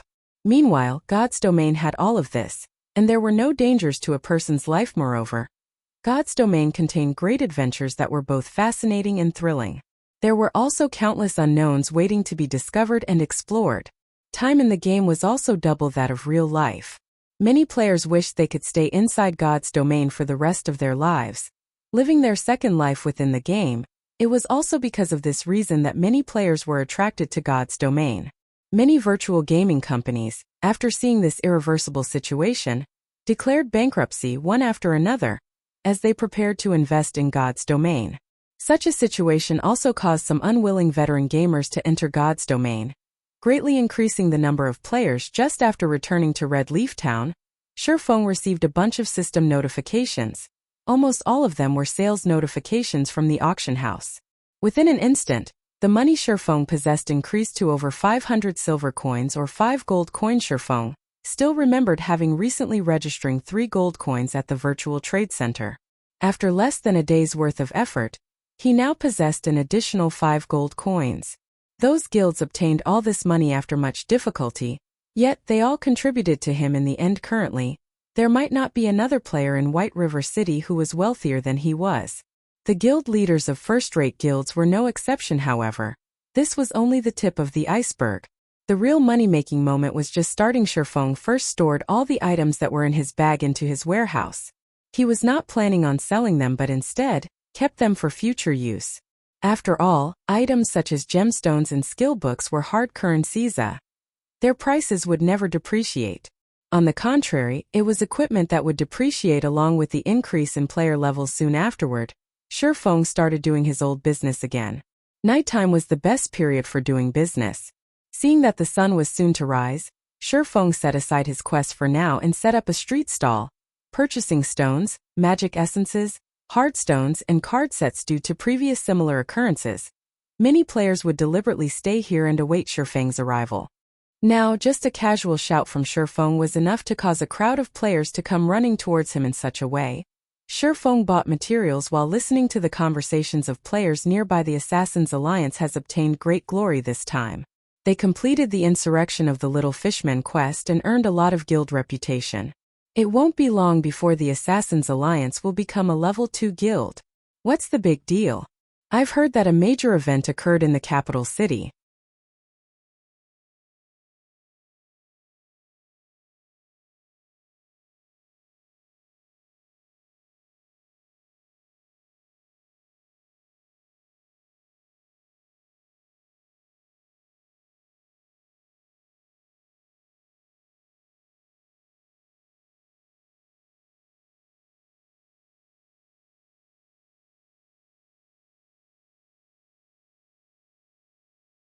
Is being able to forge bronze equipment amazing? Right now, the auction house is selling forging designs for bronze equipment. With the forging design, we can nurture our own forgers. We don't need to spend as much as 5 million credits at all. One of the representatives coldly laughed at hammer trading before leaving the forging room. What did you say? Speak clearly before you leave. Hammer trading abruptly stood up after hearing this. He thought he had heard wrong. Chapter 71 Focus of the Auction House. Seeing as everyone had left, Hammer Trading sat in his chair, paralyzed. Both his eyes had a lifeless look in them. There was actually someone who was selling forging design for bronze equipment at the auction house? How was this possible? Hammer Trading had no way of understanding such behavior. It was as foolish as literally handing the keys to a treasury filled with gold to someone else. Only a brain-dead person would do such an idiotic action. No, they must be trying to trick me. Hammer Trading abruptly stood up, calling out the official forum. He wanted to make these people regret. He wanted to rip them off for daring to look down on him. However, when Hammer Trading looked at a few pinned discussion threads, he became instantly dumbfounded. There really was an idiot who was selling a forging design. Bronze equipment forging design appearing in the auction house. Pictures as evidence available. Clicking on the thread to take a look, Hammer Trading's mind went thoroughly blank. The forging design was actually for the Glimmer chestplate. It was the equipment previously sold by the Black Flame Forger. Everyone was very aware of how good the attributes on this item were. It was an absolutely top-tier item. If a first-rate guild were to get a hold of this forging design, they would not need him. This was because fame served little purpose to a first-rate guild. Previously, he dared to act presumptuously because he learned the forging design for the Savage chestplate. Now that others had a better forging design, who would pay him any heed? In the discussion, many first-rate guilds declared the forging design to be theirs, and they would fight whoever dared competed with them over it. Hence, everyone had started paying attention to the problem of the ownership of this forging design. There was no longer anybody who paid attention to Hammer Trading. Instead, each and every one of them was joyful over his misfortune, making fun of his end. This incident led everyone to admire the mysterious player who was selling the forging design. This mysterious player's means were extremely great, and people could not help but praise him. There was practically no blood seen when he killed.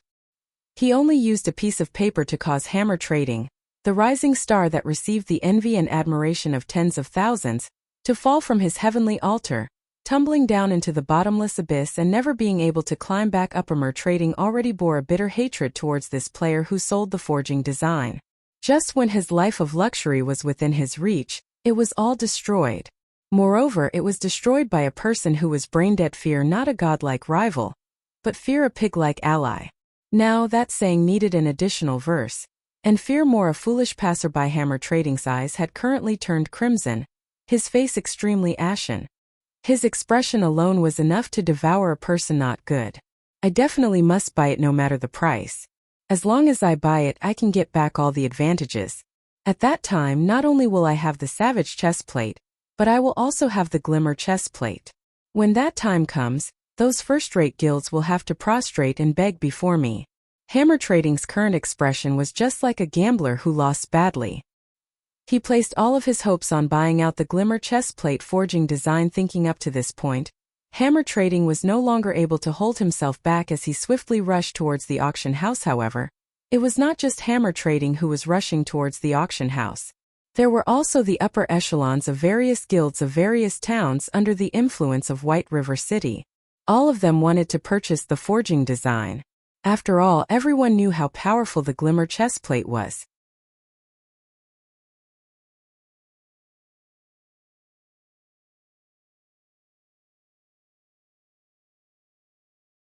Although Charlene possessed an unruly temperament and criminally attractive body, asking for 6 gold coins was just a huge scam.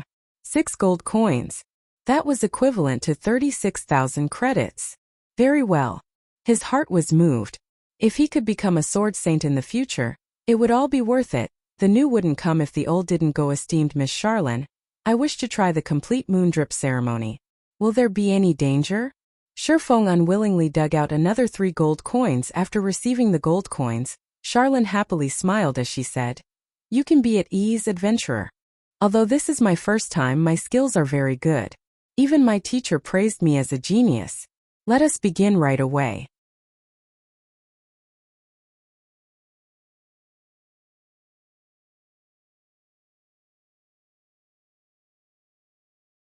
The demon's doppelganger had an enraged expression as it pulled out a black longsword, slashing it at Shifeng in the blink of an eye. The doppelganger arrived before Shifeng. A faint black ray followed as it waved its longsword. Within an instant, that single black ray turned into 4 streaks, all of them threatening to dice Shifeng into blocks of meat. Extraordinary condition. Shifeng was greatly shocked when seeing such an action. This speed far exceeded that of a normal elite. Immediately Shifeng used parry. Dang dang dang. Shifeng retreated several steps before he stabilized his body. If not for the complete moon drip, this demon's doppelganger might not have been just an elite, but a special elite die. Despite having the upper hand, the demon's doppelganger did not give Shifeng any chances. It used Shifeng's chop. Its sword pierced towards Shifeng's heart. Shifeng immediately activated Windwalk, his body abruptly dodging to a side as he distanced himself from the demon's doppelganger after missing its attack. The doppelganger turned its head, using Windwalk as well to chase after Shifeng. Regarding strength, speed and HP, the demon's doppelganger held most of the advantage. Moreover, the doppelganger also possessed the same skills as Shifeng. It was an extremely unfavorable situation for Shifeng. Seeing that it was about to catch up to Shifeng, the demon's doppelganger revealed a ruthless smile, saying, "I know whatever you know. Moreover, my strength is greater than yours. You have no chance to defeat me, so be good and wait for death. This is your fate." "Then, do you know this move?" Shifeng revealed a faint smile. 9 sword phantoms appeared beside him, and with a crashing sound, all 9 of them shot towards the demon's doppelganger. Although the doppelganger could block a majority of the attacks, a few phantoms of the abyssal blade still managed to pierce its body. Every attack from the phantoms dealt over -30 damage to the doppelganger. Despicable human. You are just relying on your weapon's strength. I'll let you know that all your efforts will be in vain. Saying so, the doppelganger rushed to Shifeng's front and used Thundering Flash. The moment the sword lights came, Shifeng calmly smiled as he took out 2 scrolls from his bag. One of them was a speed scroll while the other was a polymorph scroll. Within an instant, Shifeng's speed abruptly increased, dodging to a side and avoiding the strikes from Thundering Flash. At the same time, he turned the demon's doppelganger into a sheep. After turning it into a sheep, Shifeng immediately slashed at it with his sword Thundering Flash. Unable to dodge, the demon's doppelganger received all 3 sword lights. As a result, Shifeng's level 5 Thundering Strike caused 3 terrifying damages of -112, -135, -163. The demon's doppelganger was greatly enraged as it activated Defensive Blade.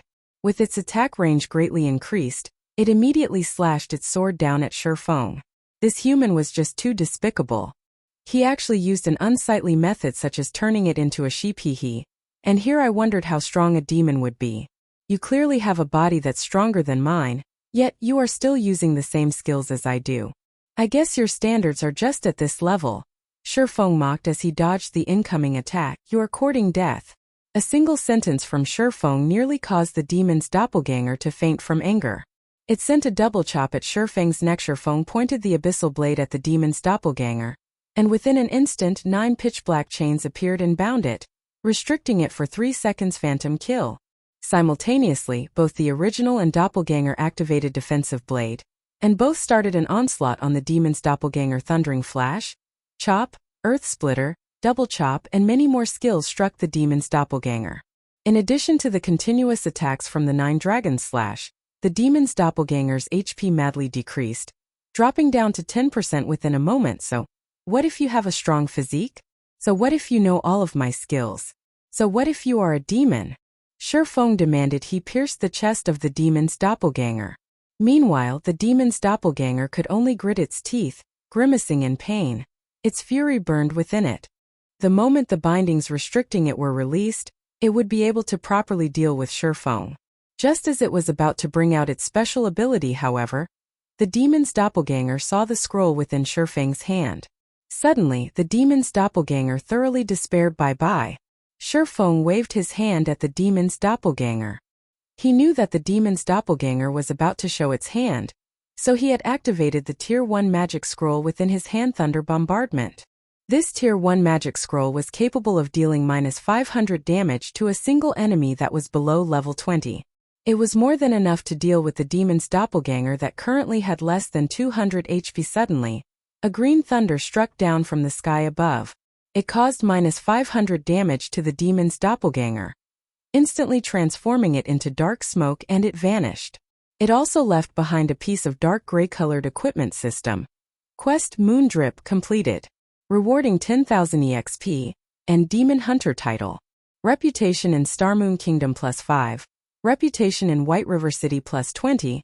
Reputation in Red Leaf Town +100 system.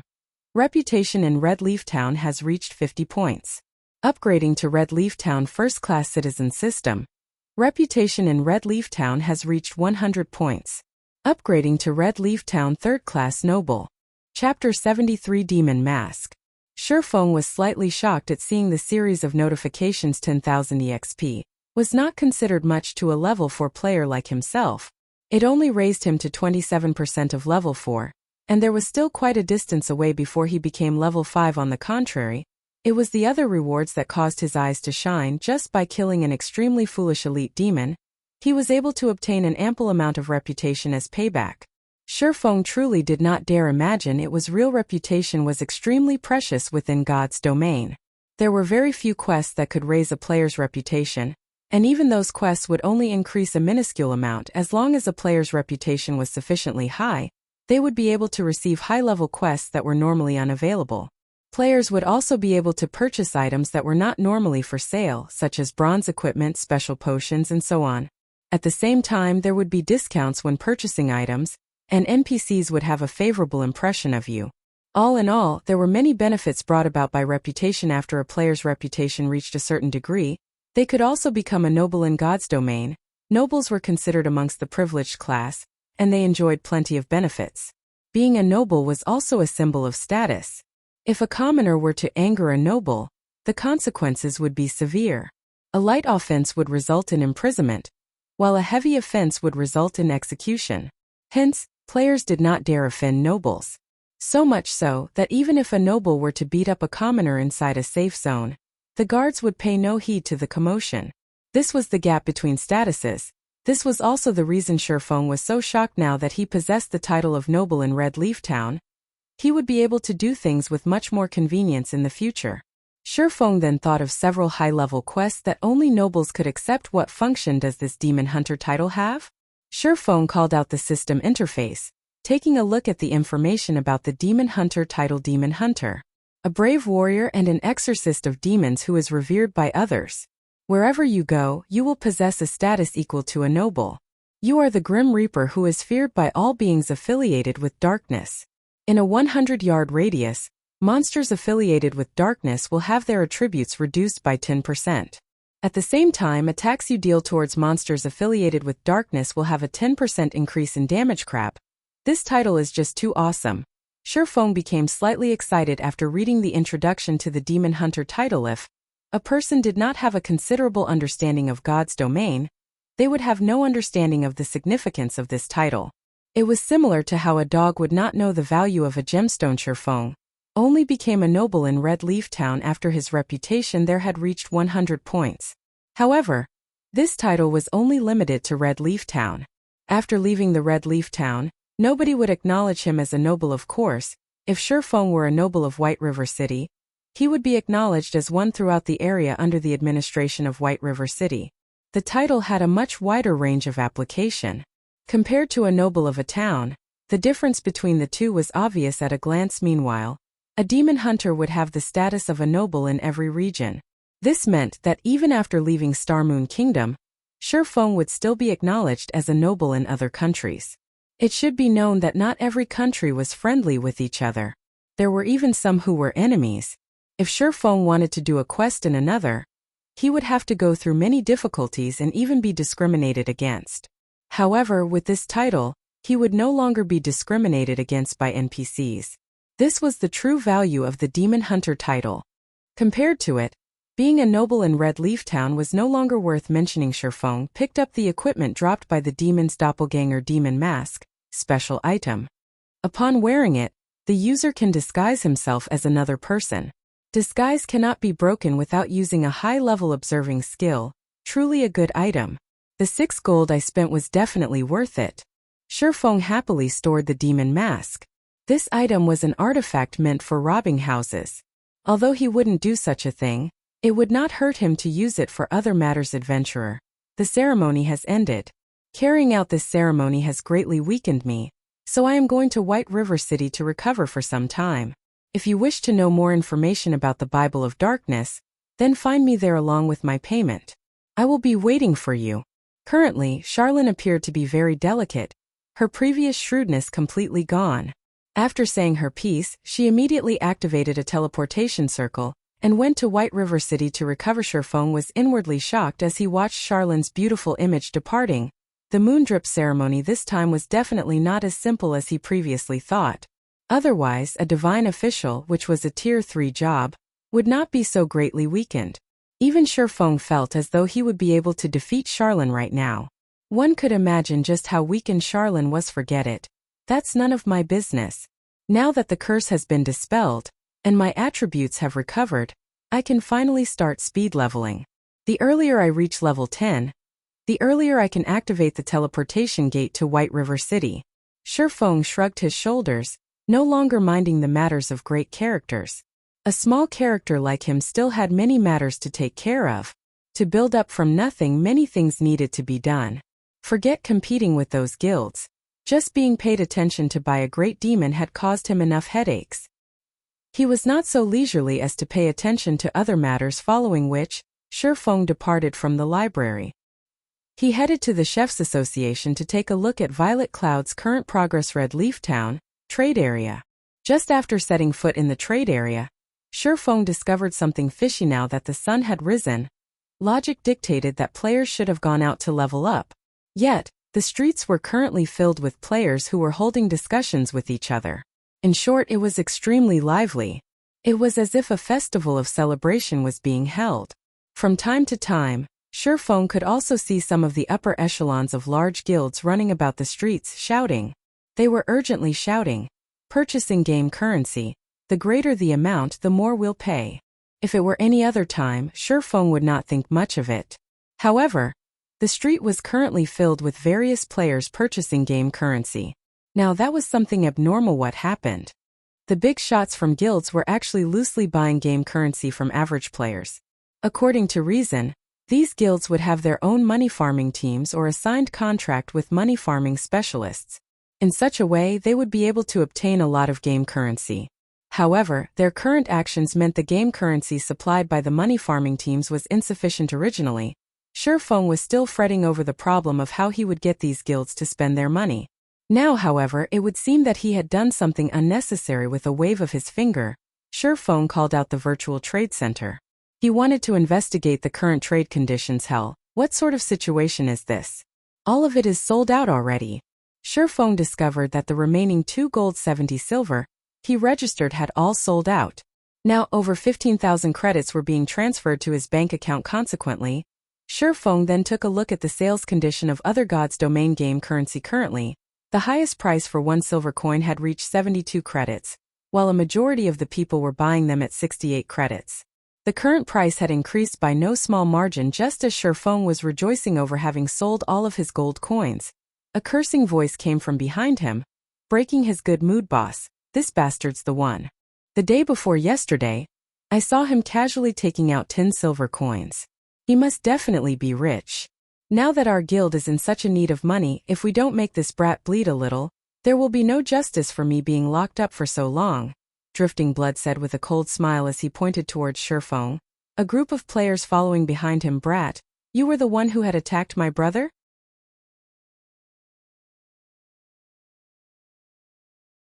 Chapter 74, Ironsword Lion. It would be a miracle not to attract attention. Getting involved in a robbery in the middle of the bustling trade area as expected. Just after Ironsword Lion finished speaking, a crowd of players surrounded them to get in on the fun. Isn't that Ironsword Lion from Martial Union? Is he awesome or something? You don't say. Why don't you look at his level and equipment? He's one of the rare few level 5 experts, and he is wearing at least 6 pieces of bronze equipment. I've also seen the weapon in his hand before. It's called Knight's Longsword, a very awesome weapon amongst level 4 bronze weapons. Moreover, he previously killed a lot of players outside the town, earning him a lot of glory. Che, they're just relying on numbers to bully others. How can that even be considered being skillful? If they're that good, they should fight those large guilds. At most, they can only bully newbies. They're even asking that guy for 20 silver coins. Isn't that just going overboard? Gaming experts would only have 3 or 4 silver coins on them, not to mention carrying 20. They are clearly forcing him into a corner. Shoo! Speak softer. That Ironsword Lion isn't bullying people with numbers. His strength is the real deal. Previously, he was a top-tier expert in a wuxia virtual reality game, but he was compelled to transition to God's domain. Yesterday, he kill-stealed outside of town with other players and single-handedly defeated all 4 of them. Those 4 players were not noobs but gaming veterans. They are stronger than us by at least a few leagues. If Ironsword Lion were to hear you, then tough luck, buddy. At that time, your only way out would be to delete your account and start all over again. Listening up to this point, the surrounding players all sucked in a breath of cold air. They no longer dared spout baseless gossip, their eyes sending pitiful gazes towards Shurfeng. Of all the people Shurfeng could provoke, he had chosen to provoke an expert. Moreover, an expert that covered up the shortcomings of his subordinates. Unless Shurfeng deleted and recreated his account, he would definitely have to pay the 20 silver coins. However, leveling up to level 4 was a difficult task. If Shurfeng chose to delete his account, then 2 days of his effort would be wasted. The average person would rather pay up than delete their accounts. This guy is just meeting one misfortune after the other. If it were normal times, he would just have to spend a few credits to collect the 20 silver coins. Now, however, not only are the prices for God's domain game currency ridiculously high, but it is also extremely hard to buy any. Right. Seeing such a high buying price, even I am thinking of selling my game currency. However, going with this trend, the prices will still increase in the future. I want to stock up a little more, putting them up for sale later on. Just as the surrounding players were lamenting over Shurfeng's bad luck, at a stall by the street, several players were quietly watching Shurfeng. These players all wore luxurious equipment on their bodies, and each of them carried a faint smile on their faces. Brother Stabbing Heart, should I go lend a hand? That way, Yifeng will have to owe us a favor. A male cleric that resembled a skinny monkey asked as he looked at Stabbing Heart. Stabbing Heart fell into deep thought. He felt that the cleric's words were logical. Indeed, Shurfeng had very powerful techniques, and he was also acquainted with a great character like the Snow Goddess. However, Ironsword Lion was a brutish expert. He also had the support of his guild. Overall, Shurfeng was definitely in a disadvantageous situation. If Stabbing Heart were to lend Shurfeng a helping hand, Shurfeng would definitely be grateful to him. The favor of a great expert was extremely valuable. Often, a great expert such as Shurfeng was necessary for clearing a large dungeon. However, without good relations, such experts would usually pay zero heed to invitations, and some would go so far as to look down on them in contempt. Who did you think you are? Have you not received any education? Go, we definitely must go. However, let us wait for a while. Our value will only stand out in a crucial moment. It is also a good chance to let those plebeian guilds know of our might, Stabbing Heart softly said, a cold glint flashing in his eyes. After spending so many years within the virtual gaming world, Stabbing Heart understood a single principle. Every additional expert he befriended was an additional path he could take in the future. What's more, Shurfeng was a great, hidden expert that was acquainted with the snow goddess. If he were to antagonize instead of befriending Shurfeng, he would be digging his own grave. He would be creating a great enemy for himself in the future. Alas, a small guild was doomed to remain a small guild. After mingling about for so many years, they did not even possess the eyesight to differentiate an expert from average players. It definitely wouldn't be long before natural selection eliminated them. When the moment came, Assassin's Alliance would kill the chicken to warn the monkey too. Utilizing martial union to raise their influence in Red Leaf Town. Little fool. Weren't you so awesome? How come you're acting like a fool now? I've said before that I would return, and when that time came, it would be your time of death. If you obediently hand over 20 silver coins right now, you can continue mingling about.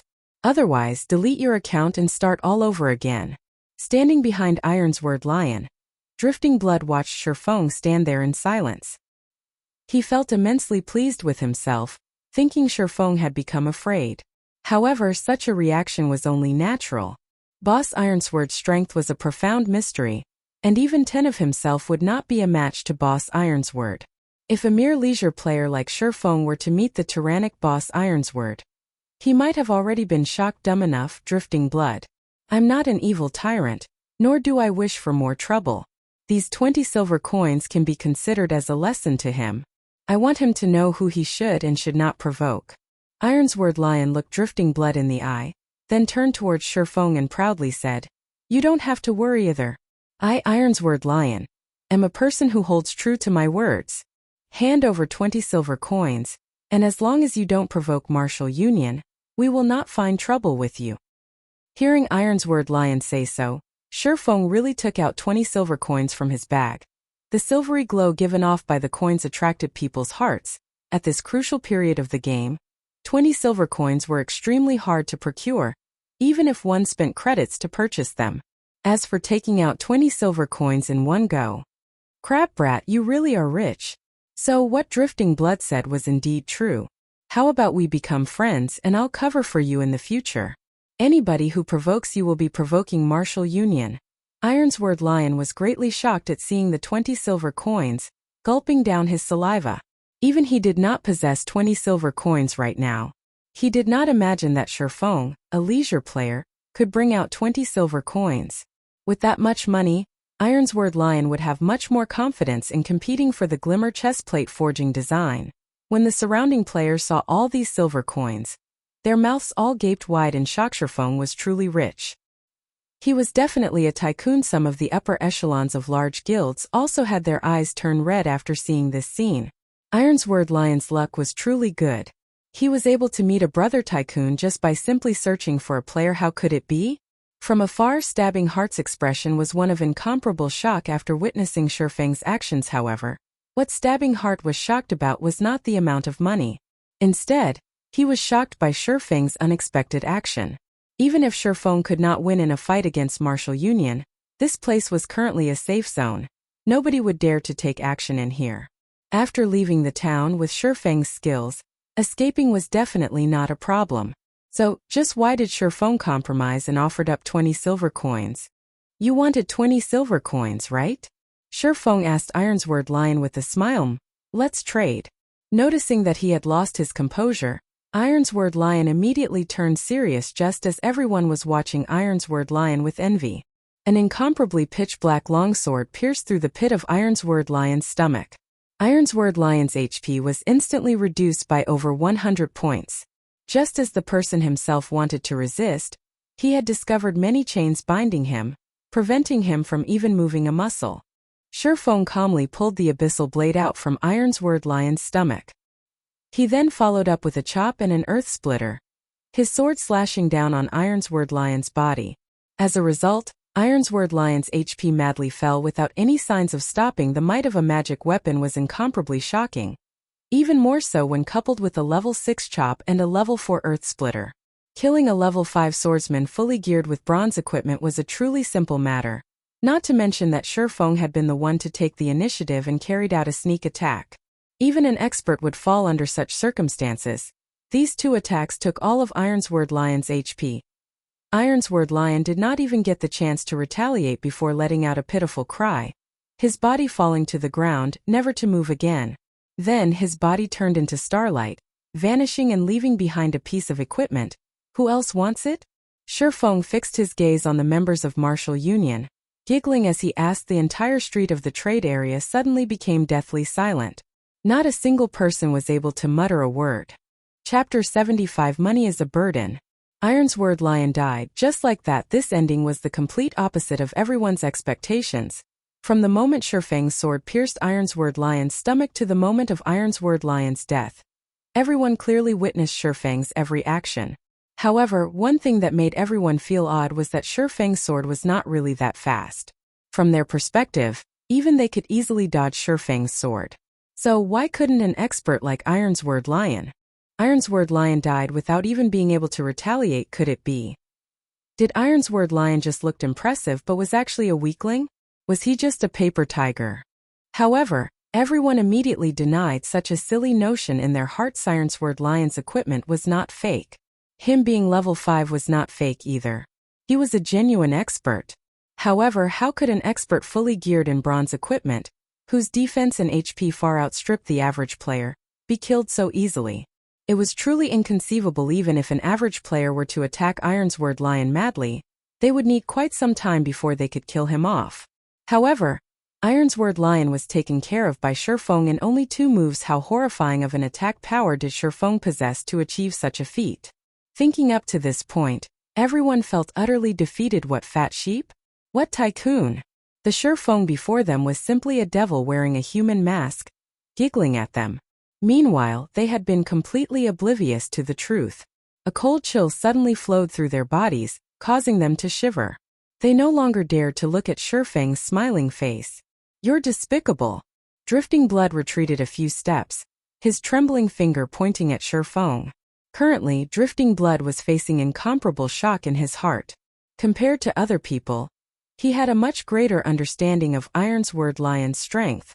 Regarding Shifeng's strength, he had a deep experience and fear of it. He became even more frightened now that he was targeted by Shifeng once more. However, after having a better understanding of the situation, the place they were currently was a safe zone. What should he be afraid of? Suddenly, he laughingly said, "You're finished. Since you dared kill inside a safe zone, nobody will be able to protect you now. Just wait for the guards to come give you your sentence and lock you up." Everyone came to a sudden realization after hearing Drifting Blood say so. Previously, Shifeng sent all of them into shock. They had actually forgotten that this place was a safe zone and there were powerful guards protecting this place. Even if Shifeng was powerful, was he able to overpower the guards? In a moment, Shifeng would definitely be captured by the guards, falling to a miserable end. Truly a pity. However, he is truly courageous for killing someone inside a safe zone. It would still be worthwhile, even if he were killed by the guards and sent to closed confinement. Whatever the case, he was able to shine for a moment. He will still be a hero when he gets released tomorrow. So cool. Big brother expert. Little sister knows how to warm beds. Please add me as a friend. Please help me level. I swear I'll be obedient. Amongst the players present, plenty started admiring Shifeng's courage. Not only did he dare to go against Martial Union, he even challenged the laws of Red Leaf Town. Shifeng was literally their idol. Quite a number of good-looking female players started looking up information about Shifeng. Some of them had even taken the initiative to send him a friend request, wanting to get to know him. At this moment, a team of heavily armored soldiers walked over. Drifting Blood pointed at Shifeng, laughingly saying, "Weren't you very awesome? I want to see what you're going to do this time. Not only are you going to lose a level, but you will also be confined for 24 hours. Even if you are an expert, you will be reduced to a second-rate player after being confined for a day. At that time, I'll be looking forward to how our Martial Union will take care of you. Whether you go up to heaven or fall to hell, nobody will be able to save you." A distance away, Stabbing Heart was currently feeling endless regret. Although Shifeng's series of actions just now looked to be slow, the feeling it gave off was extremely natural. His actions were as natural as breathing, not a hint of awkwardness about them. Stabbing Heart's admiration for Shifeng was even greater now. Shifeng's actions were the assassination techniques that Stabbing Heart pursued after average people would not understand what this represented. However, Stabbing Heart had played plenty of virtual reality games before, and he also had experience participating in fighting competitions. Hence, he understood just how powerful Shifeng's skills were. If it were the him of the past, Stabbing Heart would not feel anything special about Shifeng. However, he previously had the fortune of interacting with a martial arts master. That martial arts master previously mentioned such a situation battling itself was just the pursuit of the simplest method of slaughter. When such a technique was mastered to the extreme, others would be unable to feel any awkwardness about it. Instead, it would give off a very natural feeling. As for those experts who had reached such a level, all of them were extremely dangerous. That was because even if they were to stand before you with a smile, slashing a blade across your throat and you clearly witnessed it all, you would still take it as a joke. So much so that you wouldn't even feel the danger that approached you. Your body would not react, and even until death, you would still be unaware of the attack. This was not some sort of profound technique. It was a kind of instinct that could only be learned after experiencing countless battles and training. However, such brutal training was not something the average person could go through. However, Shifeng had taken away Stabbing Heart's rare chance at making Shifeng owe him a favor.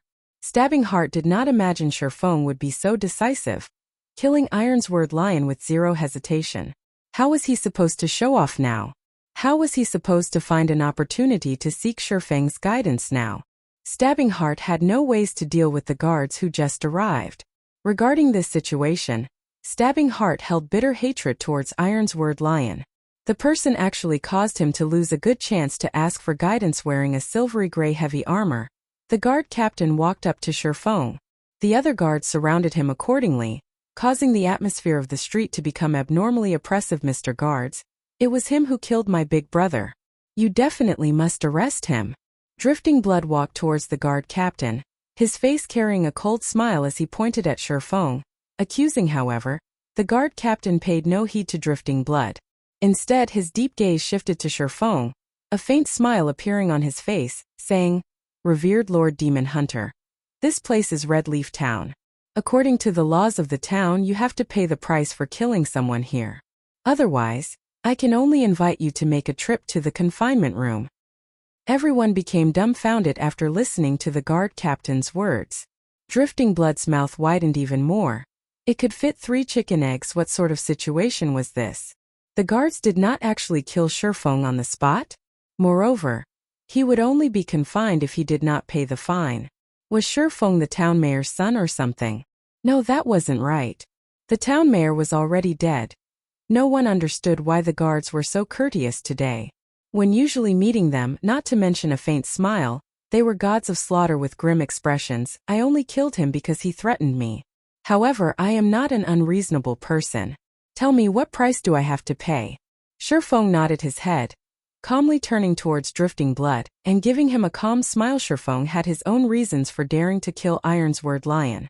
Everyone else just recently entered God's domain, so they were still unfamiliar with the rules of the game. However, Shifeng had lived within God's domain for 10 years. He had long since memorized what actions he could and could not take and to what extent he could take them. Shifeng was currently a noble.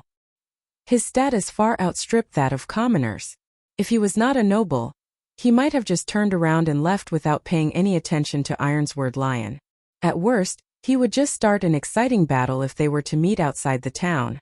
Who would win at that time was still an unknown. However, Shifeng was now a noble. Even if he killed a normal player, the guards would not speak much of it, only requiring Shifeng to pay a fine. As for how much he would have to pay, that depended on his identity and status. However, according to his own wealth, Shifeng was still able to accept the fine, 2 silver coins. The guard captain straightforwardly said, "Okay, got it. Here are 20 silver coins. Keep them." Shifeng did not imagine that it would be so cheap. Hence, he took out 20 silver coins and passed it to the guard captain. "Lord Demon Hunter, what are you trying to do here?" Looking at the 20 silver coins in his hand, the guard captain oddly asked, "Nothing much. These people before me threatened me previously, so I still wish to kill a few more people. Take it as an advanced payment." The guard captain was stunned. Finished speaking, Shifeng unsheathed the abyssal blade. He used the level 5 thundering flash, 3 streaks of thunder, instantly piercing the bodies of Drifting Blood and the others. All of them were instantly killed, dropping quite a lot of equipment. Even till death, Drifting Blood had not reacted to what happened at the same time. Shifeng's green-colored player indicator had turned a devilish red. All of the onlookers were stupefied. Who was this Shifeng?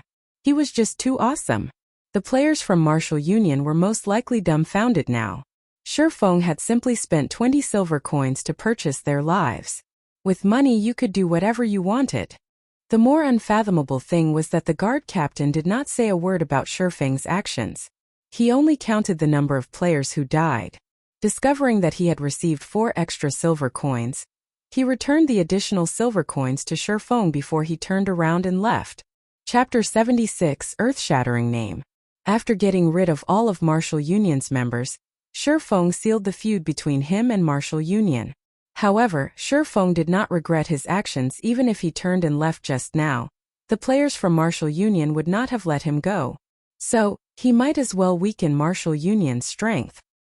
He would have an easier time dealing with them the next time they met. Seeing several pieces of equipment on the ground, without paying any attention to the shock and curiosity of the onlookers, Shifeng went over and collected them. At the very least, these items could recompense the money he lost for purchasing lives. So, isn't this the knight's longsword? Shifeng discovered that 2 pieces of bronze equipment dropped, and one of the 2 was the bronze weapon of Ironsword Lion. Perhaps Ironsword Lion was already spewing blood and anger in the graveyard right now. The knight's longsword was a good weapon amongst level 4 bronze equipment. In God's domain, equipment for weapons specialists and MTs were slightly higher than other equipment of the same level. Currently, the knight's longsword would be worth at least 10 silver coins. In addition to the other piece of level 3 bronze cloth armor, and several pieces of common equipment, Shifeng discovered that he actually did not take a loss. On the contrary, he had made an additional 1 or 2 silver coins. Just when Shifeng was planning to leave, a change occurred to the gazes of the onlooking players. Greed permeated their faces. Shifeng had easily taken care of Ironsword Lion. He even killed several elite players with a single move. Not even a ghost would believe that Shifeng did not possess top-tier equipment. Moreover, Shifeng was currently a red player. If a red player were killed, the penalty they received would increase. Moreover, Shifeng had killed so many players. If he were to die, he would at least drop 3 or 4 pieces of equipment. So what if the guards confined them for some time? Could it compare to obtaining top-tier equipment? If a noob wished to grow into an expert, having good equipment was a must. If they were to kill Shifeng, they would have a chance at becoming an expert. So why wouldn't they kill him unless they were willing to remain mediocre? What? You guys are looking for trouble with me as well? Shifeng coldly laughed as he looked at his surroundings. It had been a while since he felt the sensation of being deep within enemy grounds. After receiving Shifeng's cold glare, everyone inadvertently retreated. None of them dared to be the first to attack. They were all waiting for someone to attack first, then take advantage of the situation to reap benefits for themselves. All of you, get out of the way. Yifeng is a friend of our Assassin's Alliance. Whoever looks for trouble with him will be looking for trouble with our Assassin's Alliance. At this moment, Stabbing Heart, along with a group of over 10 subordinates, created a path through the crowd as they headed towards Shifeng. When the players who wanted to kill Shifeng heard Stabbing Heart, every one of them were shocked. Who actually was Shifeng? Not only did he possess formidable strength, but the Assassin's Alliance even protected him. The Assassin's Alliance was well known throughout Red Leaf Town. It was the sole second-rate guild in Red Leaf Town, and its members could be found throughout the entire Starmoon Kingdom. However, the core strength of the Assassin's Alliance was located around the area of White River City. Other guilds could not compare to its influence. If they were to become enemies with the Assassin's Alliance, they would really have to delete their accounts and start all over again. That was because the Assassin's Alliance was famed for their assassinations. The feeling of being targeted by a group of assassins, just thinking about it could make a person tremble with unease. With the appearance of the Assassin's Alliance, the surrounding players no longer dared to have ideas over Shifeng. Since they could not fish up any advantages, everyone promptly left the scene. Many thanks, Shifeng said gratefully, looking towards Stabbing Heart. Nonsense.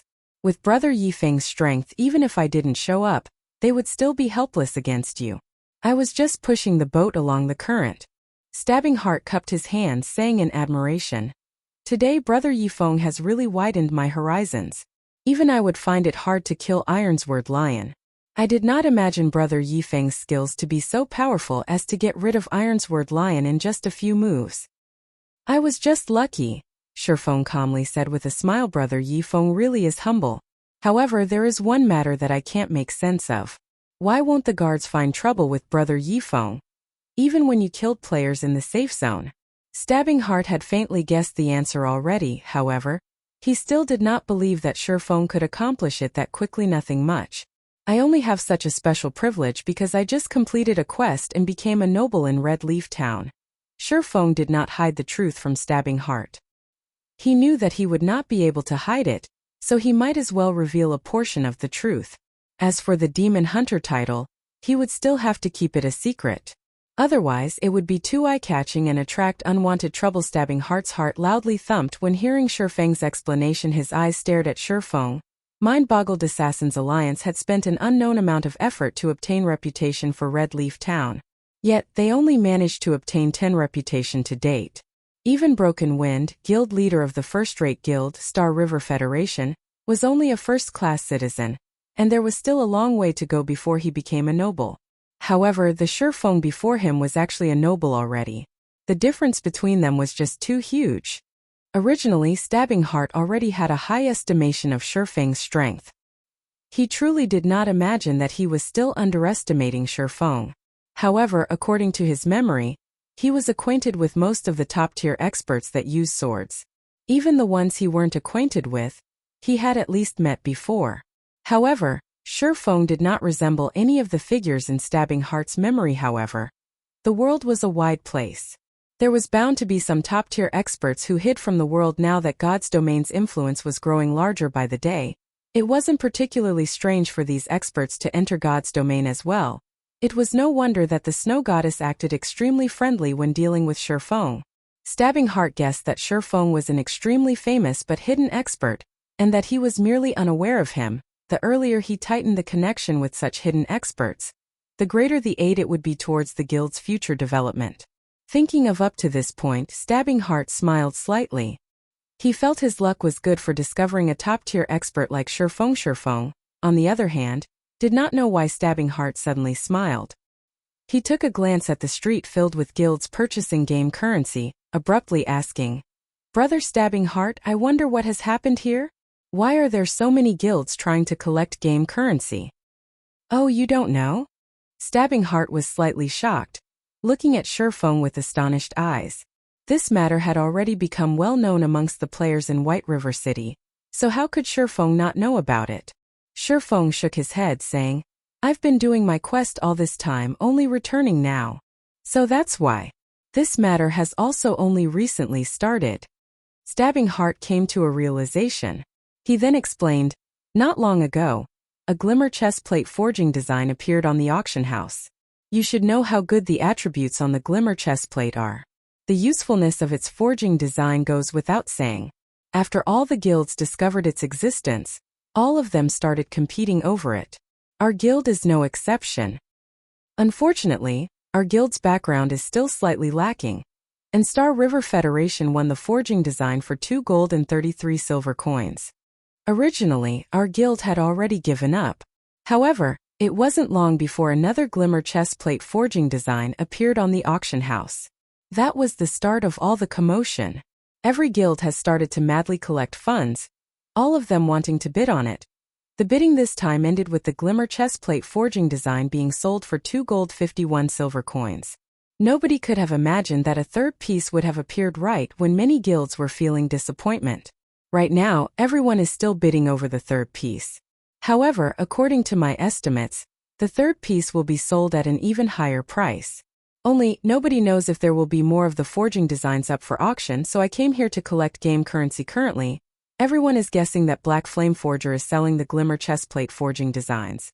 After all, bronze equipment forging designs aren't just cabbage, not to mention similar forging designs. Moreover, the Black Flame Forger was the one who previously sold Glimmer chestplates. So, everyone inwardly understands that these forging designs are being sold anonymously by this Black Flame Forger. I have to admit that this Black Flame Forger's strategy is truly clever. Previously, He competed with hammer trading to reduce the price of Glimmer Chestplate. However, it turns out that his eyes were not set on the equipment but on the current forging designs. Hammer trading, who had competed with the Black Flame Forger, had thoroughly become insane as well. Although he declared that he would compete with the Black Flame Forger until one of them went broke, unfortunately for him, the Black Flame Forger no longer paid any attention to him currently. A lot of people wish to get in touch with the Black Flame Forger. Unfortunately, there is no way to contact that person. The Snow Goddess of Ouroboros even posted a thread on the forums, asking the Black Flame Forger to contact her. She wants to discuss the matters of cooperation and wants him to state his price without hesitation. With this, the Black Flame Forger had thoroughly become famous. Aside from White River City, the entire Starmoon Kingdom is currently discussing the Black Flame Forger. He is currently acknowledged as the #1 forger in all of Starmoon Kingdom. Stabbing Heart felt deep regret as he spoke. His expression revealed reverence towards the Black Flame Forger. So, that's it. I wonder if Brother Stabbing Heart would be interested in purchasing the Glimmer Chestplate forging design? Shurfeng casually asked Stabbing Heart, after having a general grasp of the situation. Chapter 77, Adding Fuel to the Fire. Although Shurfeng only casually asked, Stabbing Heart's head, however, abruptly spun, his eyes looking at Shurfeng with anticipation. With an excited expression on his face, he asked, "Could it be? Brother Yifeng, you have the Glimmer Chestplate forging design?" Currently, forging designs for bronze equipment were madly fought over by the large guilds, all of them competing with the depth of their financial backing. Nobody could firmly say the remaining number of Glimmer Chestplate forging designs that would be sold. Maybe the first-rate guilds would buy up all the forging designs. Second-rate guilds' chance to obtain one might never come. If he could obtain a forging design for a bronze equipment right now, then the Assassin's Alliance could stay a step ahead of the other second-rate guilds. They would be able to create a great reputation for themselves and make a large profit.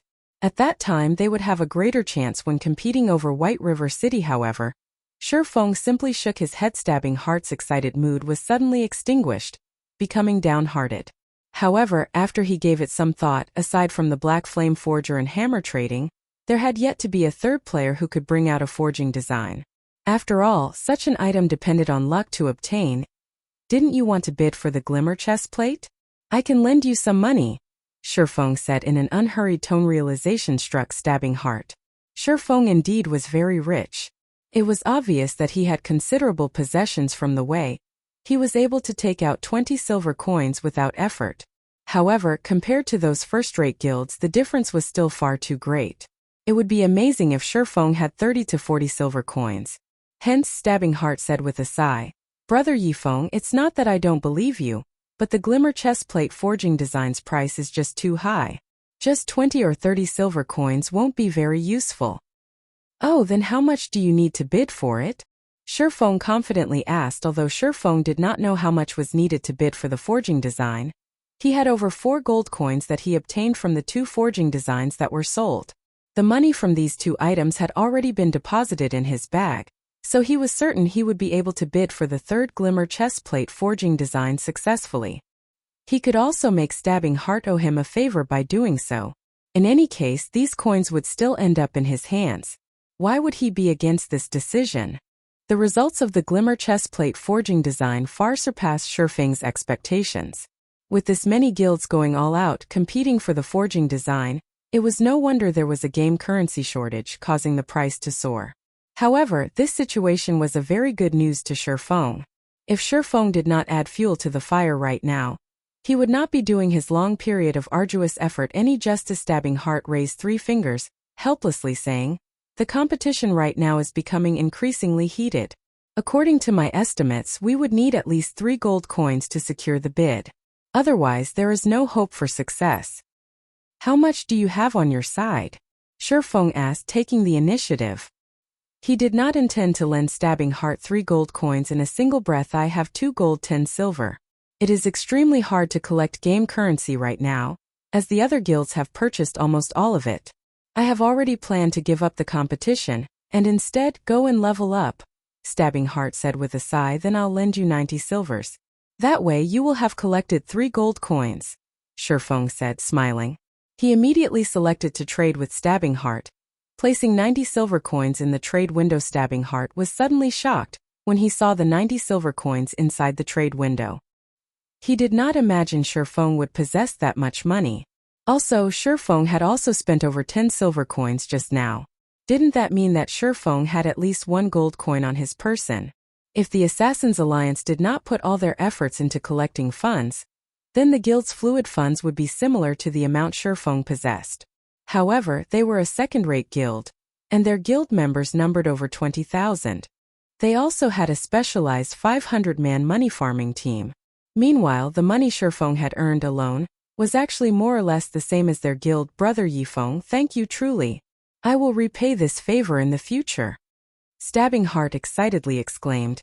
However, I can't just let brother take a loss. Tomorrow I will definitely return 1 gold coin to you. Currently, the game currency of God's domain was extremely precious, especially in this period where forging designs were being competed over. Originally, Stabbing Heart wanted to purchase it using credits. However, when he thought about the preciousness of the game currency, it was hard to buy, even if he had the money. Moreover, Shifeng did not lack credits. Hence, he did not have the nerve to let those words leave his mouth, and instead chose to compensate Shifeng with an interest of 10 silver coins. However, Shifeng had become slightly speechless as he only wished for credits. He was shouldering a large debt right now. In addition to the workshop and the rent he needed in the future, he was desperately in need of money. What would he do with that much game currency? How could it be as dependable as credits? The earlier he started his workshop, the earlier he could recruit stable party members. When he could enter large-scale dungeons, he would be able better earn money, level up, and increase the workshop's reputation, building a better foundation for establishing his guild. If he started too late, it would be hard even to set foot in White River City. Every moment counted right now, brother Stabbing Heart. Don't say it such. If you didn't show up today, I would not be able to avoid a bloody battle. I owe you a favor, so for these 90 silvers, I'll just sell you each silver coin at 60 credits. Every guild would be in need of coins in the initial stages of the game, so you don't have to be polite with me. Shifeng said in a sincere tone. Stabbing Heart was immediately moved by Shifeng's words. He thought that Shifeng was a friend who was worth knowing.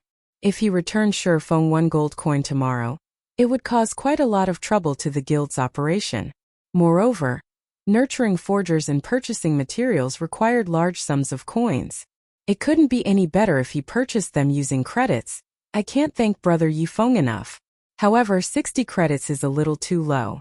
I don't have the nerve to buy them at that price, and just saying it would cause others to make fun of me. I'll buy each silver coin for 80 credits for a total of 7,200 credits.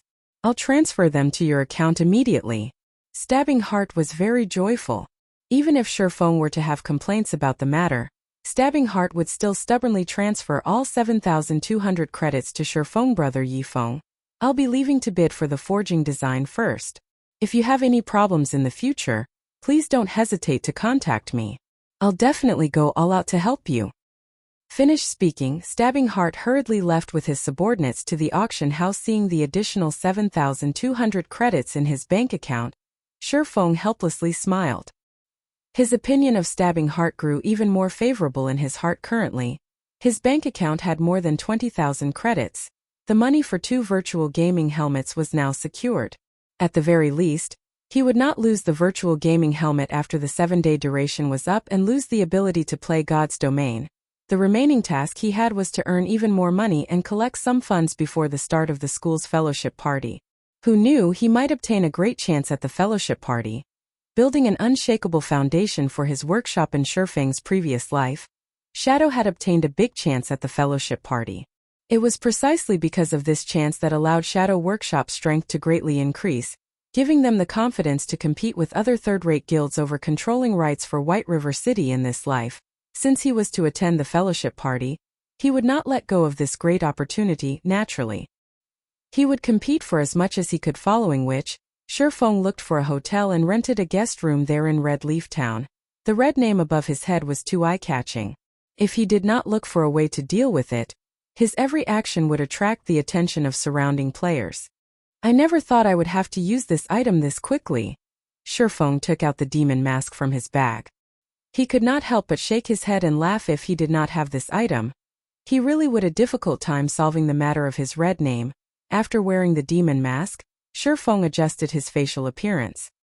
His new appearance was very different from his original self. At the same time, his red name also turned green.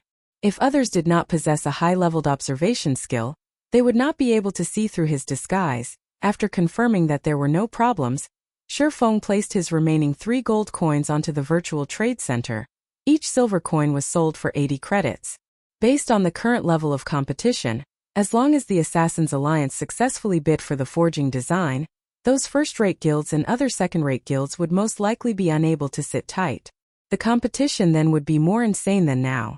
Shifeng was not worried that his game currency would not sell. Just as Shifeng was about to leave the hotel, a sudden realization flashed past him. He lightly tapped his own forehead. How could I forget about this thing? Now that I have the demon's mask, how can I not properly use it? Shifeng revealed a bright smile. Chapter 78 Black and White Interweave. The demon mask was able to hide the user's identity.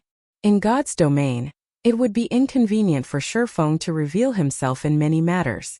However, with the demon mask, he would be able to have another identity to move about in the darkness, carrying out many tasks that he himself could not do, and right now was one such time. After walking out of the hotel, Shifeng took a look at his surroundings. He discovered several players behaving oddly.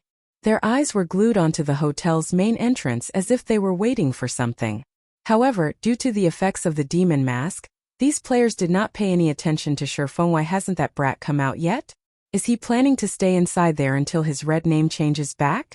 An assassin standing outside the hotel entrance said impatiently, "What are you in a rush for? That brat is dead for sure. He actually dared to sneak an attack on Boss Ironsword. He even killed so many of our brothers. The enmity between him and Martial Union has already reached an irreconcilable state. I want to see just how long he can hide. If he were to wait foolishly, instead of killing monsters to reduce the weight of his crime, he would need to wait more than 30 hours before his red name disappears. Even if he is currently powerful, after more than 30 hours have gone by, our equipment and levels will surpass him by a huge leap. At that time, killing him to level 0 will be much easier." Another assassin said with a sneer. While these players from Martial Union were making fun of Shifeng, they did not notice their target standing right next to them, and that he heard every single detail of their conversation. Martial Union sure is quick in taking action. They really are thinking highly of me if they sent a party of assassins to watch out for me. Unfortunately, I don't have the time to play around with them. I'll just let them wait for the sky to turn bright. Shifeng had long since guessed that Ironsword Lion would not let him go. After all, Shifeng had crossed paths with Ironsword Lion many times in his previous life. He had a very good understanding of Ironsword Lion's personality. Ironsword Lion would definitely want revenge. Even if he had to pay a great price, as long as he was able to obtain revenge, he would definitely do it. Moreover, he would repay it hundreds to thousands of times over. If one were to put it nicely, Ironsword Lion was a simple man. If one were to put it badly, however, Ironsword Lion was a person with a one-track mind. Others could easily discern his thoughts, following which, Shifeng departed from the hotel with a carefree attitude. Meanwhile, the party of assassins was still foolishly waiting in front of the hotel's entrance. They were jeering at Shifeng's cowardice, only daring to hide inside the hotel. In the end, death would still be awaiting him at the trade area. A sea of people crowded in front of the auction house.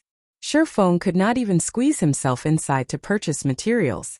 Without a better option, Shifeng could only give up for now and visit the Chefs Association to take a look at Violet Cloud's progress. First, compared to the currently popular Forging Association, the Chefs Association was completely deserted.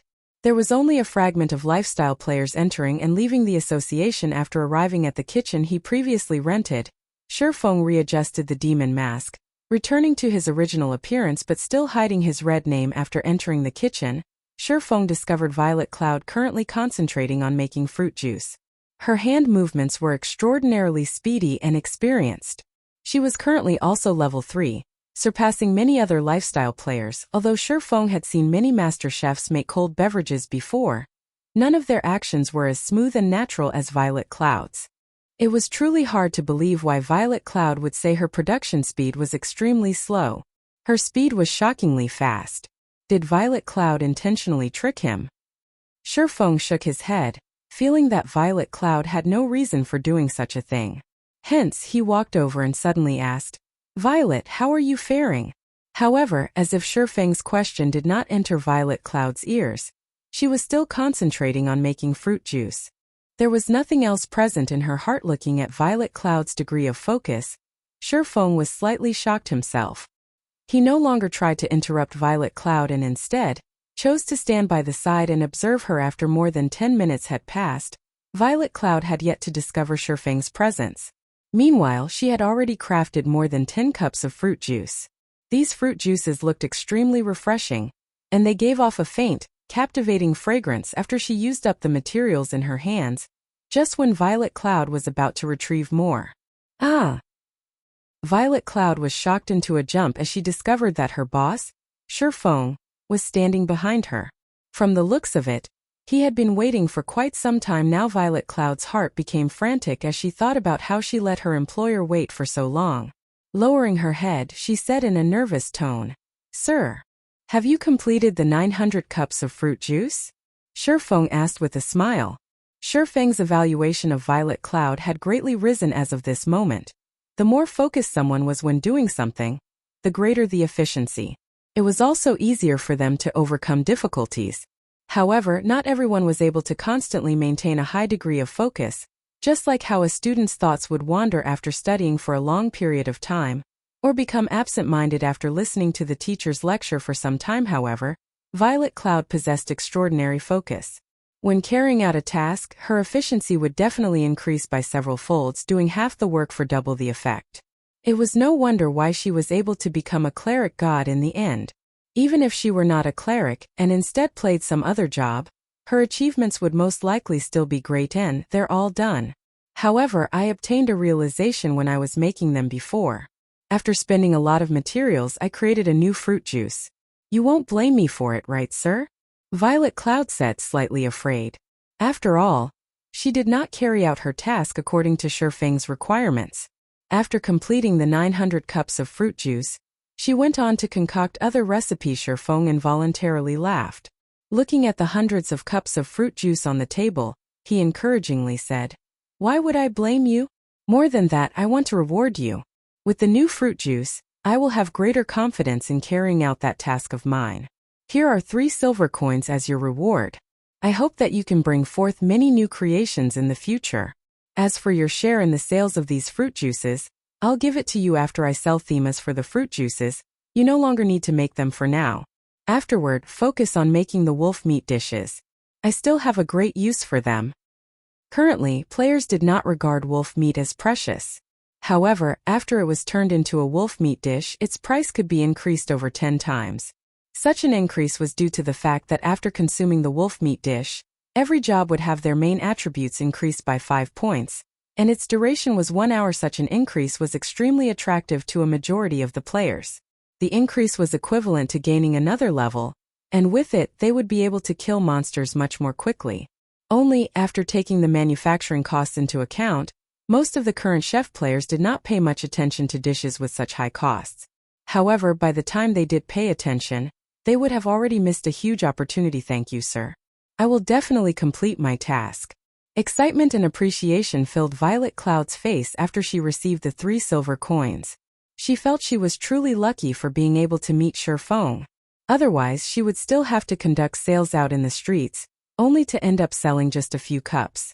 Even if she were to strive for an entire week, she would not be able to earn 3 silver coins. Yet, she had such an amount with just a day's effort, following which, Shifeng stored all the fruit juices in his bag. There were more than 1,700 cups of them, and if each cup were sold at 1 copper coin, then that would sum up to 17 silver coins. To an average player, it was definitely a huge sum of money. To Shifeng, however, it was just spare change. However, Shifeng did not intend to sell any of them as he had another use for them. System. The Glimmer chestplate forging design you have placed on auction has been sold. After deducting the processing fees, a total of 2 gold 76 silver has been added to your bag space. Has Assassin's Alliance won the bid already?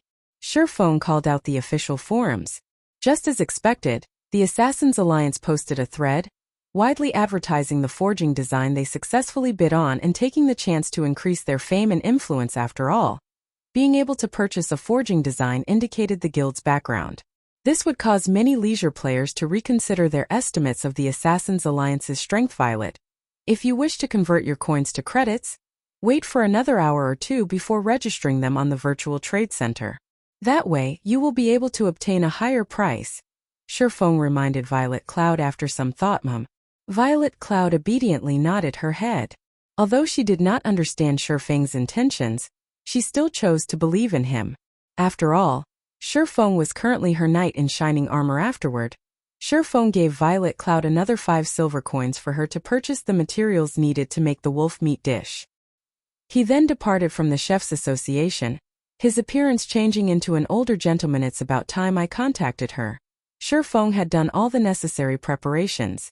Moreover, the Assassin's Alliance had caused the other guilds to start to panic. So now was about the right time to contact that person. Shurfeng called out his friend Window and looked for the snow goddess, a cunning smile appearing on his face.